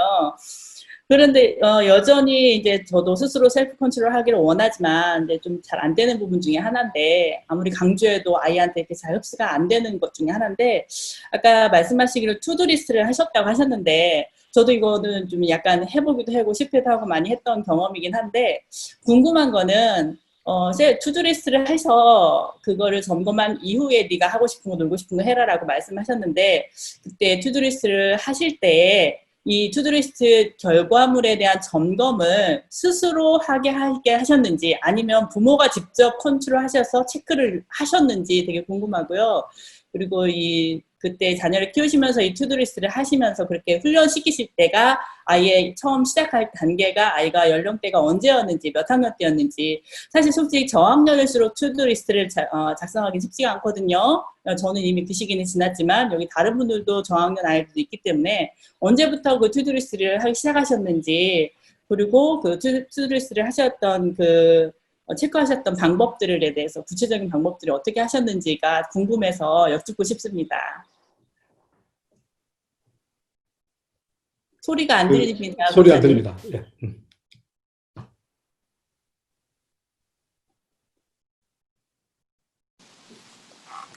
죄송합니다. 들립니까? 잘 들립니다. 예. 영상으로 만나면서 너무 반갑고요. 저희 아들, 그 투두 리스트를 하면서 저희들이 배웠던 건 뭐냐면 항상 규칙이 있어야 되겠다. 규칙이라는 것은 아주 간단합니다. 예를 들어서 게임을 너의 자유시간이라도 한 회를 하되 1시간 이상을 연속으로 하지 말고 하루에 총 3시간 이상은 넘기면 안 된다라는 그러한 계약 관계죠. 아까 주 강사님께서 말씀을 하신 포인트 중에 하나였는데 그러한 계약 관계 또는 규칙을 정해서 그 규칙에 함께 동의를 얻어서 행한다는 것이 참 중요한 것 같고요. 저희 아이들 어렸을 때는 이것은 아마 이렇게 생각하시면 좋을 것 같아요. 아이들이 스스로 투두리스트를 만든다는 것이 힘들다고 생각하고요. 투두리스트라는 것 세계로 아이들을 이끄는 것은 바로 부모의 역할이라고 생각하고 그것을 어려서 빠르면 빠를수록 좋겠죠. 그런 거를 해서 무엇이 나의 책임이고 그 책임을 내가 완수했을 때는 나에게 그 보상으로 내 자유시간을 얻는다라는 그것에 대한 것이 있으면 아이들이 자라나서도 셀프 디스플린에 를 달성할 수 있을 것 같고요. 제 아들이 셀프 디스플린에 대해서 이야기하면서 아까 두 번째 중요한 점이 있었다면 value라고 했어요. 자기가 지금까지 얻었던 삶의 가치, 그 삶의 가치는 당연히 부모로부터 얻고 부모로부터 영향을 받았고 또 교회로부터 얻고 교회로부터 영향을 받았겠죠. 선한 가치, 선한 영향력을 발휘할 수 있는 그 가치관이 자기의 셀프 디스플린을 이루어졌다고 하는 말을 듣고 사실은 제가 기뻤죠. 그래서 제가 아마 모든 답을 말씀은 드릴 수 없겠지만 이와 같이 투두 리스트를 정해서 아이들의 삶의 규칙과 책임과 그리고 그거로 인해서 받는 보상에 대해서 가르친다면 좋은 도구가 되지 않을까 생각합니다. 네, 근데 부원사님 그 투두리스트 체크업을 스스로 하게 하셨는지 아니면 부모 네. 되신 권사님이나 아니면 사모님께서 하게 하셨는지. 당연히 투두 리스트이기 때문에 자기가 하고 엄마와 저는 당연히 확인을 하고 그래서 자기가 하고 그렇지만 자기가 한 것을 믿고 남긴다는 것보다는 부모가 확인을 해서 정확하다는 것을 확인해 준 그러한 모습이었던 것 같습니다. 감사합니다. 네, 감사합니다. 또 다른 분한테 질문도 괜찮습니다. 시간이 좀 지나서 한 분만 더 질문을 받고요. 그다음에 주혜영 전도사님께서 마친 기도 전체 마치는 걸로 하겠습니다. 한 분 질문 있으시면 지금 질문해 주시면 감사하겠습니다. 아무나 괜찮습니다. 패널리스트도 괜찮고 주강사님도 괜찮습니다. 네, 켈리. 안녕하세요. 이경원 집사입니다. 그냥 저는 뭐 질문은 아니고 보면은 아이들이 같은 거 게임 같은 거를 좋아하는데 이왕이면은 교회 친구들끼리 뭐 게임을 했으면 좋겠거든요. 그래서 교회에서 이제 뭐 초등부나 중고등부에 이렇게 교회 관련된 뭐 바이블 미팅이다 아니면은 뭐 찬양 미팅이다 바이블 스터디도 있는데 차라리 뭐 중고등부 같이 게임하는 거 해서 중고등부 애들끼리 같이 게임을 하고 아니면 초등부 애들끼리 같이 뭐 마인크래프트를 해도 저는 괜찮을 것 같거든요. 제 의견인데 그래서 이미 게임을 하고 게임하는 시간이 있다면은 이왕이면은 교회 친구들끼리 저는 게임을 좀 했으면 좋을 것 같아요. 그래서 좀 그런 시간도 마련해 보면 어떨까 한번 생각을 해봤는데 주 전도사님이나 다른 목사님들 의견은 어떤지 한번 여쭤보고 싶습니다. 이거는 제가 답을 드리면 안 될 것 같은데요. 괜히 남의 교회 부서 사역에 제가 폭탄을 던져드리는 걸 수도 있고. 네. 근데 저희 교회 아이들도 이게 교회 아이들끼리 뭐 아름아름 또 엄마들끼리 이렇게 해서 같이 게임을 하시더라고요. 장점도 있고 단점도 있는 것 같아요. 어쨌든 뭐 아이들이 안 하는 것도 아닌데 그래도 교회 아이들끼리 하는 게 좋지 않을까. 근데 또 단점은 어쨌든 저희가 예배 공동체로 계속 모이잖아요. 근데 그 게임을 하던 아이들이 같이 모이면 일단 트리거가 되는 거예요. 우리는 같이 게임하던 친구들. 그러니까 게임하던 때 얘기가 그냥 튀어나오고 게임하던 때 아이들이 뭐 이렇게 마스크 같은 거를 우리도 뭐 상황과 자리에 따라 쓰잖아요. 뭐 이렇게 나쁜 의미는 아니고. 근데 그 게임 하던 때 했던 말이나 행동들이 무의식간에 튀어나오는 거예요. 왜냐면 그 아이들과 같이 있으니까. 그래서 그런 거는 조금 부작용일 수도 있을 것 같아요. 그래서 그거는 교회 상황에 따라서 그리고 또 부모님들이 어떻게 생각하시는지에 따라서 하시는 것이 좋지 않을까. 근데 어쨌든 교회에서 그런 걸 호스트한다고 하면 교회가 인도스하고 또 인커리지 한다는 이미지를 줄 수 있기 때문에 충분한 협의와 그다음에 어떤 분위기가 형성된 이후에 진행하는 것이 좋은 것 같아요. 괜히 분란의 여지가 될 수 있으니까. 저는 그 정도 답변 드릴 수 있을 것 같아요. 네. 좋은 점과 또 단점 두 가지 다 말씀해 주셨습니다. 네. 마지막 말씀하신 또 것처럼 그 네. 처음에 집사님 저 보내시는 큰 그림 그리시는 줄 알고 그런 건 아니고요. 말씀하신 것처럼 그런 친목도 중요한데 일단은 이제 중심이 먼저 잡혀야 될 것 같아요. 예배라든지 형성이 잡히고 그리고 저도 이제 아이들하고 작년부터 유스 아이들하고 같이 하면서 아이들이 같이 했던 게임을 하고 있는 게임을 저도 옛날에 했었어요. 그래서 말로는 그냥 그래 언제 한번 기회 되면 하자 하지만 한 번도 하진 않죠. 근데 이제 말씀하신 것처럼 교회에서 그걸 오피셜리 뭔가를 진행한다는 거는 진짜 인도르스하는 의미가 있기 때문에 조금 조심스러운 부분이 있는 것 같기는 해요. 그래서 개별적으로 그룹을 해서 아이들이 한다면 좋겠지만 교회에서 조금 그거는 좀 조심스럽지 않을까. 그리고 그것을 하고 있는 아이들은 교회에 왔을 때 그게 커넥팅 포인트가 딱 되지만 그 게임을 하지 않거나 다른 게임을 하는 애들은 또 그게 좀 레프트 아웃 될 수가 있어서 그런 것도 좀 생각을 해봐야 될 것 같아요. 네, 네, 감사합니다.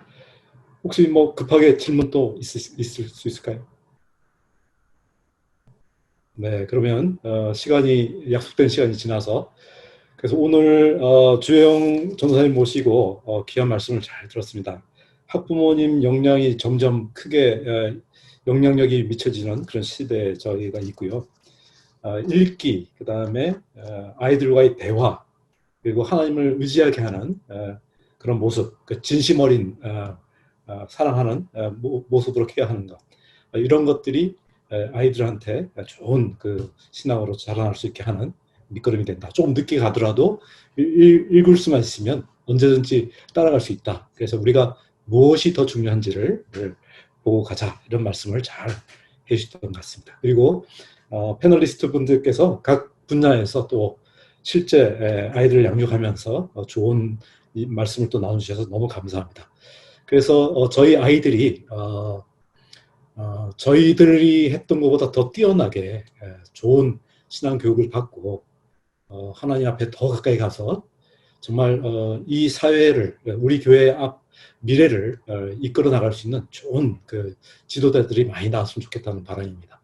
그래서 이것을 시작으로 저희가 또 계속 고민하면서 같이 나갔으면 좋겠습니다. 예, 수고하셨고요. 우리 주혜영 전도사님 기도로 마치도록 하겠습니다. 네, 더 훌륭하신 분들이 많으신데 제가 기도하겠습니다. 기도하지요. 사랑과 은혜가 많으신 하나님 감사합니다. 이렇게 또 좋은 기회를 주셔서 우리가 부모로서 받은 사명들을 다시 한번 기억하고 자신을 점검하고 또 우리의 시대적 상황을 한번 토의할 수 있는 기회 주신 것 감사드립니다. 코로나 상황 속에서 주님 위너가 없습니다.